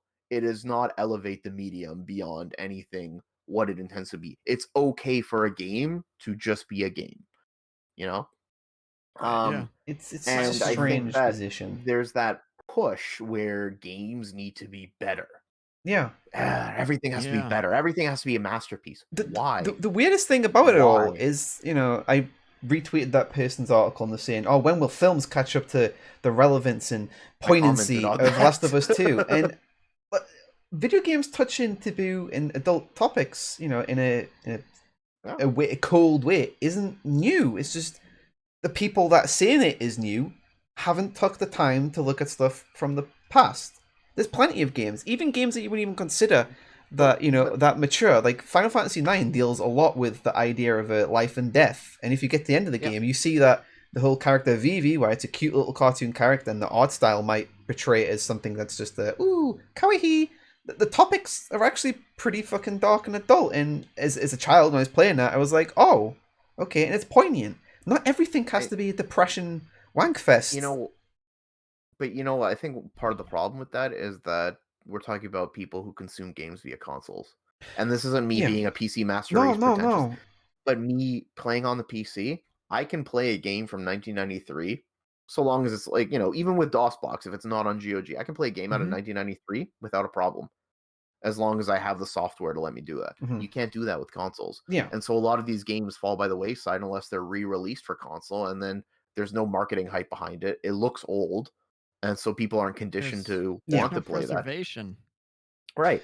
And so I think that that's why a lot of people will just take what's being shoveled out now and take that as this is the pinnacle, when really I think we hit that pinnacle a long time ago. You know, see, I don't even I never think got it's to experience the movement that was Doom, but I grew up playing Doom, and that sort of set the stage for like what I expect shooters to sort of follow. And there have been ups and downs. I don't even think this idea, this mindset to level everything as pinnacles is even something we should do. I think we should have it as something. True. Look, if you enjoy a game, because, you know, every man's trash is someone's treasure, I don't think it's a case of, well, this is the pinnacle. Unless it's ET, then it's everybody's trash. Or Dragon Age 2. But no, it's the treasure of internet reviewers far and wide. Irate Gamer. But I just feel like it's not about... I don't see many game outlets and people on social media talk about why they like a game beyond such a surface level, and then it'll just turn into, well, the game covers this topic, and this topic. All right, that's fine, but how did it relate to you? How did they do this in such a way? Good thing? Bad thing? How does it approach those topics? Yeah, and this is the main thing which really turned me off about The Last of Us 2. One, I didn't think it needed a sequel. I thought One and Done was very poignant and cool. And then the second one, they're like... and I had that conversation as well. Yeah, and then the second one, a lot of the marketing has been, wow, it's so brutal and cold, and it's like, okay, but if that's like the one angle you're selling it at, yeah. But Manhunt's like an exploitation film almost, so I kind of get what they're doing there. To me, with the way they're being promoting Last of Us 2 is, it's so dark and it touches taboo issues, and it's like, it feels too forced, and I don't think that's a positive. You know what else touches taboo issues? Colonel Mustard, or Colonel Mustard, Colonel Custer's Revenge, General Custer's Revenge. Exactly. That's the game that touches taboo issues. like racism and rape, except that, you know, you don't have to kill a dog in it in order to And have that. just because it's in a game doesn't Colonel necessarily mean Mustard's that Revenge. it's something that should be like I highlighted. thought And you I'm were gonna not say Colonel saying Sanders dating sim. no. Yeah, that's true. But that just is an example of like Yeah. marketing, I like just just corporate marketing, and just I don't know. I feel like it's a very ignorant way that games are currently being consumed, where we just see everything as the past 5 or 10 years. And look, 10 years. Yeah, like I am fully of the understanding that, and I hope people enjoy Last of Us 2. If you're excited for it, I hope you enjoy it. As we sure, keep saying, yeah. we don't want games to I release and hope be that bad. game is everything that you want it to be. Yeah, no one wants a game to suck. If you do, and you really think you enjoy video games, then I don't understand why Stop. you'd want anything to Right. come out bad. There's You only just a don't few play it. Stop exceptions, gatekeeping. and it's when it's overrun with microtransactions, Yeah. loot boxes, things like that. Yeah, I get yeah. that, Yeah. but when you want a game that's supposed to be creative, narrative driven, and all that, and you want it to fail, I mean, as a whole, we typically want games to do well. There are certain elements we wish would cease to be, but ultimately, it's a good thing if they at least do all right. For me, Um, Otherwise, devs can get terminated or they can be pushed to do something that they wouldn't normally, and then it just gets worse and worse. it's a question of expression, and that games, Mhm. because I think of them as art, they are expressive by nature, and you should be allowed to express what you want, you know, Mhm. within the confines of reason. Obviously, I would never advocate. I can't remember what the name of that game was, but it's basically a first-person shooter where you're like killing minorities and Jews, and it's awful Oh, because you know the one I'm yeah, talking about. yeah, yeah. I would That was never the want to see. one. I What's would it never called? want to see something like that come Yeah, to the light of day because yeah. it's just vile in nature. That's However, something that should be not hatred. No, no, hatred. not No, hatred. Not no. hatred. No, no, no, no, no, not hatred. This is much worse. This was Hatred actually was just kind of made by edgy. white supremacists. Yeah, it was. It was dreadful. It was featured And in one of the Louis Theroux documentaries when he met the white supremacists. There was two young I girls, and think they so. played it. I think so. I think it's Yeah, like okay. Anyway, even if I do remember the name of it, I wouldn't want to share it yeah. because by It's not worth. Right. It's not you worth know playing. There's nothing there. it's It's not worth just playing. It's not worth existing in yeah. my opinion. It shouldn't. But something like Postal, I will say, I think that it expresses something in a way that yeah, it could turn people off, but those people who are turned off, they're not the target audience anyway. It's not vile in and of itself. It is Postal is like exploitation cinema. To me, that's how I equate it. exactly, it's exploitation. And Yeah. there's nothing wrong with exploitation cinema as a subgenre of, entertainment consumption. Um so I think when for me it comes down to that level of expression. If you want to say something in a game, you can, because not everything needs to be the cinematic tour de force, Mhm. that has something deep and meaningful to say. Sometimes you just Yeah. want candy, and that's okay. Sometimes you want to see that summer popcorn flick. Sometimes you want to watch The Seventh Seal. Yeah. You know what I It's mean? fine. I mean, And that's okay. And it's I think that because of the way that games are so tied into corporate meddling and marketing, that they need to appeal to everybody. And so you get this final product that's sanitized. And that just degrades so much of that essence of what a game can be, when it's not unhinged, but when it's not trying to come off as inoffensive yeah. and like consumable by everybody. And Ubisoft's the master of that. You know, Yeah. It's a we don't weird have any one. political statements in our games. Well, Well, yeah, apart you from do. Watch Dogs 3. Well, no, but it's like, yeah, you do. Yeah. You're just saying that because it's hip to try and sell to as many people as possible, and I get it, but it's just such a weak take in my opinion. Like, say what you Yeah. want to say, even if you have people saying it's a vile thing. Well, guess what? Like, that's why freedom of speech exists. My art should be able to express things, short of actually harming individuals. Yeah. Mhm. Obviously, stuff that's egregiously offensive, and that's the only reason why it's there, and Yeah. expresses some Yeah, level of exactly. hatred. Because like, there's nothing Yeah. productive about hatred to be showcased. That's why we said we don't want to mention what the game was called previously. But I also Yeah. feel like going back to The Last of Us 2 and The Last of Us and The Walking Dead, for example, I feel like these games they try to make themselves out, and I like not The Walking Dead. I like the Last of Us because I got what they're trying to go for. And season 1 of The Walking Dead also did the same thing. But then season 2 of The Walking Dead, after that, and from what I've seen of The Last of Us 2, it's almost like this idea that everything is grim, people are fucking horrible, everyone dies. Like, okay, we get it. And there's very few moments of like light in between them dark areas. And that's why I just completely feel turned off to The Last of Us 2, because they've shown nothing other than grim and darkness. And I get it. You know, I've seen films like The Road, but even The Road has little moments in there that kind of inspire some level of hope or humanity. Like, it's not spoilers, there's a part where, I haven't read the book, I should say, where, you know, Viggo Morrison's character's like, tells this guy to strip off. And the son's like looking back and he's obviously expressing some level of like, you know, I should have done something to stop that. I don't get that in the Last of Us 2 stuff they've shown so far, or any of the Walking Dead stuff. And I feel like it's something that is negatively affecting games to the point where everything has to be nihilistic and cynical. Or not everything has to be nihilistic and cynical, but everything has to agree with a certain opinion. You know, like you need to have your beliefs reaffirmed in this video game media that you're consuming. Otherwise, the game's not doing enough to change the world. You know what I mean? Yeah. That pisses me off. Like, yeah, make political statements, but guess what? When you make a political statement, that means you're going to have people playing the game that disagree with it. And guess what? You're allowed to have ideas that disagree with your own. Yeah.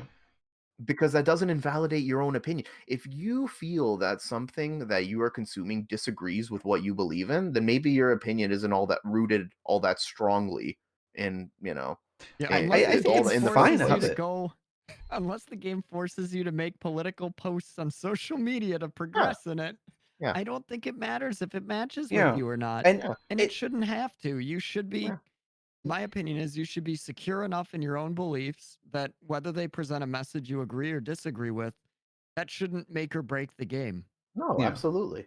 Or like it should be free to let you choose your own outcome rather than being told what the correct outcome is. That's usually the best way to handle it. Yeah. And I think it's fine, Like you know, Arcanum, I think. Well, this is a different topic, but yeah. Anyway, go on. I think it's fine, you know, because obviously there's a number of games that kind of have a view which they wish to express. And I think that's fine. And even if you don't fully agree with it, or you have a problem with how it's displayed, I don't think that it should be a case of it either should be here or it shouldn't. I think you can kind of have that, you know, short of hate speech. Yeah, obviously hate speech. I mean, that goes without saying. You know the rules that we have on the Twitch chat, and that applies to everything. Not even that, just rules of life. Yeah, like, just don't be a shitty create person. Products that intentionally harm a group of individuals, regardless of where they're from or what they are. But if there's a topic in the game, I feel like even if you don't agree with that topic, it's fine to disagree with it, but don't do it in such a closed off way that doesn't even encourage a moment of engagement. You should still engage with it. Because, you know, I think that's the best way how people kind of learn and grow as people, is they kind of are exposed to new things and they engage with it. They don't simply just go like, ugh. Like if someone offers you like 5 pieces of cake, you don't say, oh no, none. Just give it a little nibble. It's fine. You don't have to eat the full thing. Just give it a little nibble and see how it tastes on the palate. Final Fantasy VII is so political because they're telling me that environmentalism is, you know, when it just... Yeah, it's an idea. People believe in that. You can disagree with that. I'm allowed to disagree with you, but guess what? Disagreeing doesn't automatically belittle the person on the other end. It's discourse, and that's the problem. Is that speaking of games do not offer discourse these days. Speaking of Final Fantasy VII, that is one game I would like to quickly touch upon. There's 2 games I would like to touch upon before we finish this. Miss that one. Right. So Final Fantasy VII, while I don't hate the game, I do prefer 8 and 9. But I feel like Final Fantasy VII kind of set this template to what a lot of JRPGs had to be and what their characters had to be like for such a long time, to the point where it kind of turned me off Japanese RPGs for a lot of years. I don't like Cloud, and I'm sick of angsty kind of like anime characters. Yeah, the emo-y kind of character. But you have Vincent Valentine. But you do have some exceptions over the JRPG era. Skies of Arcadia is a great example, where you have a protagonist who ends up down on his luck a bunch, but rather than doing the, I don't care, I don't this, it's more of that, it's kind of cliche, but he's that type of character that still won't give up, even in spite of all these odds. He tries to, his crew members are ready to hit the emo state. And he's like, no, like, you get back on your feet. Like, this isn't over yet. Like, Yeah. and I prefer that though to the, oh, I don't care. I'm just here because Square Enix put me here. Whatever. Why are we here? Is it to suffer? And here's a topic too that we should bring up later after the second game and after this. I never thought I would vouch for this, but there is a magic and almost like mysticism of unvoiced protagonists that has been removed with voiced protagonists. I don't know when that started. Yeah. And I'm not saying that voiced protagonists aren't a good idea. Mass Effect 1 nailed it. I think unvoiced, it wouldn't have been the same. Well, I'd But say it started with things like Kingdom that. Hearts because that's where you first really heard a voice actor. Well, actually, not first, but voice actor for Cloud was in Kingdom Hearts, Final Fantasy Advent Children, and I believe Crisis Core as well. So, Cloud's had a voice for a little while. I've never played any If you're of them talking games. specifically about Cloud. Yeah, getting back to FF7, Donnie says, to be fair, he thinks the FF7 remake developers were sick of Cloud's brooding nonsense as well and slowly started developing him. I mean, Final Fantasy VIII Yeah. had the brooding thing as well with the Squall in Cypher, I think his name is, right? Yeah, Cypher. Yeah, but Cypher? it was kind of Cypher? counterbalanced with Sounds right. some kookiness. And then obviously Final Fantasy IX rocked around, which I remember near It enough was a the return time. to form. Final Yeah, Fantasy IX was like a return to like 3, 4, 5, 6. old really. principles. It felt, it was a lot more fun. It actually had something to say that wasn't kind of bogged Yeah, down and by... and Steiner was hilarious and Yeah, I awesome. can't wait to play it. 9 you're in is the for a one I'm treat. It's excited. I beautiful. want to Oh, go man. 7, 9 8, is 9 awesome. though, so that I'm not disappointed.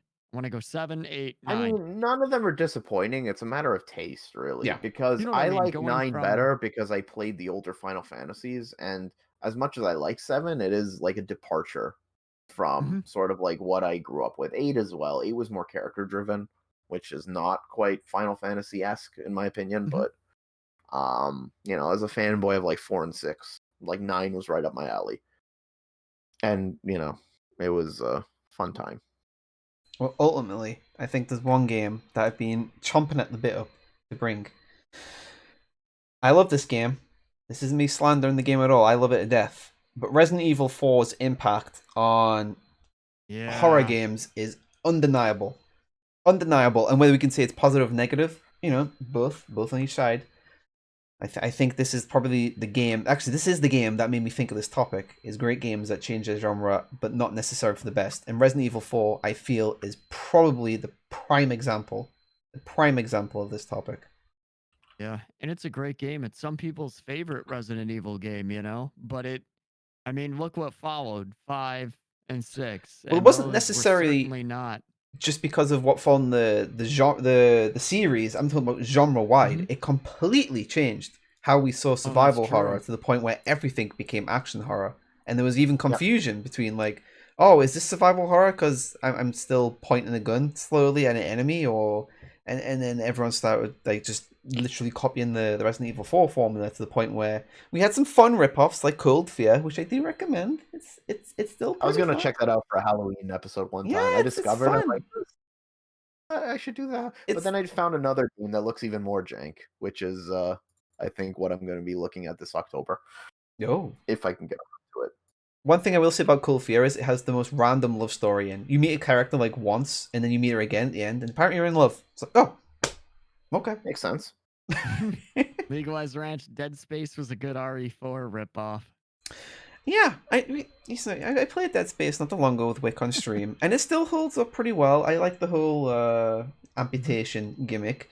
But I hear people kind of describe it as like a survival horror, and I still don't understand that whole description. It's like it's just action horror. Like it's like any other game. If we replace the alien looking things with something a bit more humanoid looking, it would just be a sure in space. It's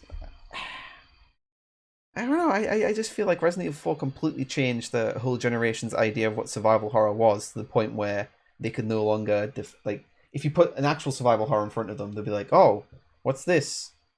And that's why I was a big fan of. Case in point, have somebody play RE4 and then have them play Alien Isolation. Yeah, like a Mhm. like a proper stealth horror game, shall we Mm. say? Mhm. Zombie Um, U as well is another good example of a modern survival horror. I really liked Outlast. I'm not gonna lie, I thought that was my favorite horror game that Outlast. came out I've at that heard time. that Oh one yeah, is awesome. horrifying The first one in is all, in I all the actually right quite ways. like. There's a Now, lot second of one, yeah. lot of old man penises in Outlast. Yeah.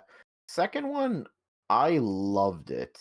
I loved it. A lot of people did not like it as a follow-up. Oh, that's another game that was announced as Outlast 3 for PS5. Thanks for reminding me, Frank. Um, but yeah, Outlast was a lot of fun. But that was also a little different because it kind of took that first-person hidey mechanic and really moved away from, traditional survival horror. Well, as Legal said, Amnesia was one that changed things in a positive way because I felt So like that was a real big rebirth of. That was, yeah. Amnesia for me wasn't so much a survival horror game as much as it was an adventure game, Yeah, but it had horror theme. So I don't, I and think this it's is a me push in It the kind of right had an ability direction. to fight technical with back it, but too. it was way more of an adventure game, like Phantasmagoria, but same kind of vein of that genre, if you will. And I Yeah, say that for the memes, but I feel like um, Amnesia really kind of give birth to maybe reinvigorated the first person horror genre in a way where you didn't just shoot everything, you know? yeah. Yeah, you couldn't do anything. You had to Yeah, run for your life and yeah. But again, re-hide, I and see that as an adventure game more than anything, which maybe. that's me personally though. That's just my interact. And then you got like Amnesia 2, which was a walking simulator, really, because it's the Yeah. Chinese. That's all they know how to do. Um, But I don't yeah, know. Resident Evil 4. Yeah, really kind of change that. And God bless Silent Hill for not changing the formula, but that's a formula that really could have used some changing once you got the American developers. Mhm. Rough House, but yeah, I don't know. Like as much as I like Resident Evil 4, it is sad that it kind of, and I guess it was always going to happen because of the the improvement in technology. Someone was always going to find out a way to develop games past the tank controls and fixed angles and make it a bit more action oriented while still holding on to that DNA of somewhat horror. And I still think you can still call Resident Evil 4 a horror game. It's just it's an action horror game. Well, it's enjoyable. I do think it did change the genre technically for the worst, but at the same time, I still think it's a phenomenal game which doesn't need a remake. Yeah. Which No, Eternal I don't think Darkness it needs a inspired remake more. at all. It holds up. It holds up. It's been re-released several times. You can easily play it on PC, especially with mods that make crank it up, give it some better textures. Yeah, no, I don't think that needs a remake whatsoever. Speaking There's of nothing that I remakes, think they can add to it that will improve that game. A remaster, sure, but they've already done that. But a yeah, remake, why? Well, what are you gonna do differently that won't piss people off? delete Ashley. No, she's Jennifer Hale is an integral part of that game, and she should not be replaced. Just putting her in a bin was fun, to be honest. So you just hide here. I'll go and play the game. Like, be right back. But I think we've covered all Here's a the secret, games I've we wanted to actually never touch, played right? Resident Evil 4. I've never actually Yeah. played Resident Anybody in chat got any juicy ones that we didn't cover?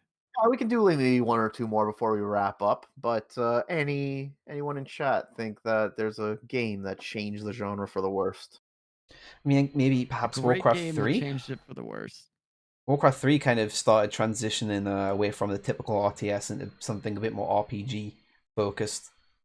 That's And still a even then, that's a rarity because push. like here's the thing, like, yeah, you do that with the hero leveling, but very few games followed in that trend. Like, I know Spellforce kind of has the same idea, and that's a series I actually want to explore relatively soon. Don't know if I'm going to turn into a video or not, but we'll see. Um, but like a lot of RTSs, because Warcraft 3 also kind of came out at a time where RTSs were still doing their thing, but were Yeah. starting to die. You know, It's starting to dwindle um, off. so you have Yeah, like Oh, I Supreme just thought of Commander. one. I just thought of one too. Dust, And I'll let this you is go one that first. I don't think we would agree it's great. I would say it's okay, I guess. But Diablo 3. Ah, Some no. people thought it was great. Some people thought it was great, and I think it has set the I think it set the Diablo franchise on the wrong path. And the only reason I mentioned 3 but it's is not a great because game. 2 isn't what set up 3. 3 is its own beast, and I'm worried about what that'll produce. I wouldn't call Well, I 3 mean, a great game to begin Diablo with. 4 is just No, gonna be I'm just another saying god some people do god feel it is, though, game right? No. I mean, okay, well, here's the thing. If we come back and Diablo Mhm. 4 comes out and it's like 3, but with more loot boxes, yeah, you know what? I'll agree with you. But for now, it's still in the air. We have to see how 4 turns out. Don't have my hopes up. All right. Yeah. Speaking of loot boxes, I here's don't want my to be right, final by one. the way. So Blizzard, fix your shit. Get it right. God bless Activision Blizzard. FIFA 09. Now I know people say FIFA games. FIFA 09 was a good game. Unfortunately, it was the game that introduced Ultimate Team. Since Ultimate Team came out, FIFA It's has spread to got other worse games. and worse and worse because they do not fix the main game and they do not add to the main game. Every now and again they'll try something like The Journey, which I think was FIFA 18, 17. But beyond that, the games are fundamentally at such a stagnant level because all the money comes from Ultimate Team, so they just want to pop it out.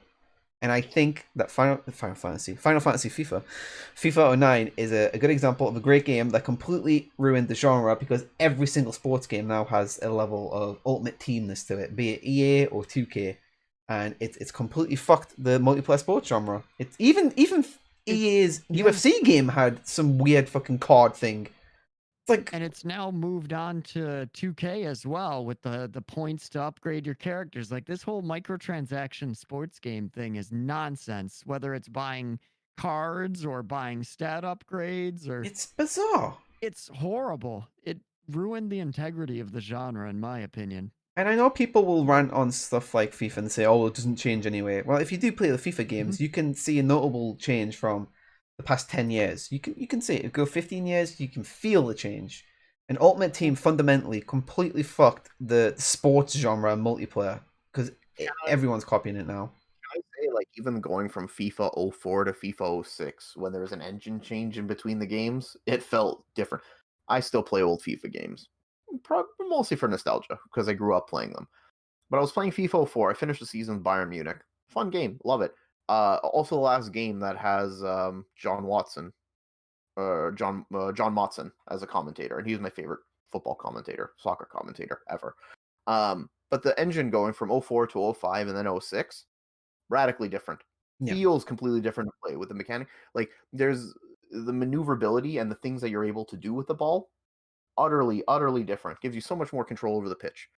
Well, And as I can do like Heavy said, they've changed the frostbite now, and that's caused a lot of issues because that game wasn't that now- engine wasn't built for sports games. They're finding now it's sort of- difficulty in it. they're building to that now. So now they Yeah. ported it over to a new engine that's not designed for this, and they have zero motivation to change the core gameplay. And now because of that, we have compilation videos of some of the most hilarious glitches and collision physics. Yep. My Ultimate Team should be removed though because I thought whale hunting was illegal. Oh wow! Not in What a place to end it on. Not Dust's in dad Japan. joke. But can I just ask, what is that on your jumper? I've been trying to This? identify this for ages. And I have no idea what it is. I've had like 7 different ideas in my head. He's just showing that he's a hunter. Oh no, it's worse. It's a symbol of Oh, he's froze. Oh, my man. joy of losing. Show me. I am a natural born loser. It's the Chicago Bears icon of football team, Bears. American football. Oh, okay. Yeah, Bears. it's yeah. Hey, the Cubs won though a few years ago, so Chicago's Yeah. not a city of losers And anymore. the Hawks had been winning, within the last 10 years. Does Not so Chicago much even anymore. have Bears? Yeah. Oh, the There- Chicago there's, like, Bears? There's Yeah. a whole swath of Wow. forest outside of Chicago going to not Wisconsin to what the hell's the next state over? Indiana. See, I'm getting educated. Now we have a lot of NFL talk and chat. I don't watch NFL because it's not real Yeah, football. well, heavy metal. All I have to say is that you can preach about how great your quarterbacks are, but let's be honest. Just about every quarterback that's played for the Bears in the last 15, 20 years has been the best Packers QB. I'm a fan of the New England Patriots. It goes Well, like, you- fuck football. You kick football. It's you- foot. Yeah, you just throw the ball around. You want to talk about quarterbacks and heartbreak? Just take that into consideration. I'm a Patriots fan, so. Yep. Is that the film with Mel Gibson in? No, that's the film with Steven Seagal in it. Oh no. The other Patriot, the not good Patriot. Speaking of things that ruined the genre, Steven Seagal. Well, we've been going for 2.5 hours. Before we get deep in NFL talk, and I just sit there trying to make jokes about how it's not actual football. It's not actual football. The real football returns on the 17th of this month. Yeah, I agree. I mean, soccer should be called football over here, but we have our own football. You can't say the S word. Yeah. Twitch terms of service. Can't say the S word. Okay. Well, thank you everyone for joining me. Thank you, Dust. Thank you, Charles. We've spoke about many things. We've spoke from football to voice actors. We always managed to put in some mention of Dragon Age 2 being shit, because it is. And thank you for joining us. Theme. Of course. But thank you everyone for talking to us. It's been an enjoyable experience. Thank you for giving us 2.5 hours of your time on this lovely Sunday. Yes. Just so we can talk about video games. It's like being at church. You could have been learning a language. You could have been writing a book. You could have gone out on a nature walk. You could have, taken up amateur chemistry and worked towards healing cancer, but you didn't. You spent your 2.5 hours with us, listening to us talk about video games, and for that, we appreciate I thank you. from the bottom of my heart. So one thing I've decided that we'll do at the end of each episode, we did the laughs from Final Fantasy X last time. This time, on the count of 3, I want all of us to say what our least favorite member of the Backstreet Boys was. And you have to say a name. And it has to be one of the members of the Backstreet Boys, okay? Give me a second. I need to Google something really quick. Okay, here we go. Backstreet Boys. Oh, no. Who's I've got one already. The first name that I see. Perfect. All right, I hope it's not Kevin, because Kevin's cool. Here. Also, make sure that you all get that reminder that we'll be doing this most likely next week, same time, same place. There is the link. Thanks again for hanging out at our corner of the internet. Sorry. Oh yeah, I keep forgetting about that Dust. Catchphrase. You really need to get on with that. I see it on my streams all the time. Completely forget it when we're in corner lurkers. Thank you for joining us in the corner of the internet that we call our home. Thank you. Our corner of the internet. Yep. Our corner of the internet. Hopefully we'll see you next time. And as I was saying before, all right, your least favorite member of the Backstreet Boys, and the count of 3. 1, 2, 3. Brian. Justin Nick Timberlake. Carter. That'll do. Bye, everyone.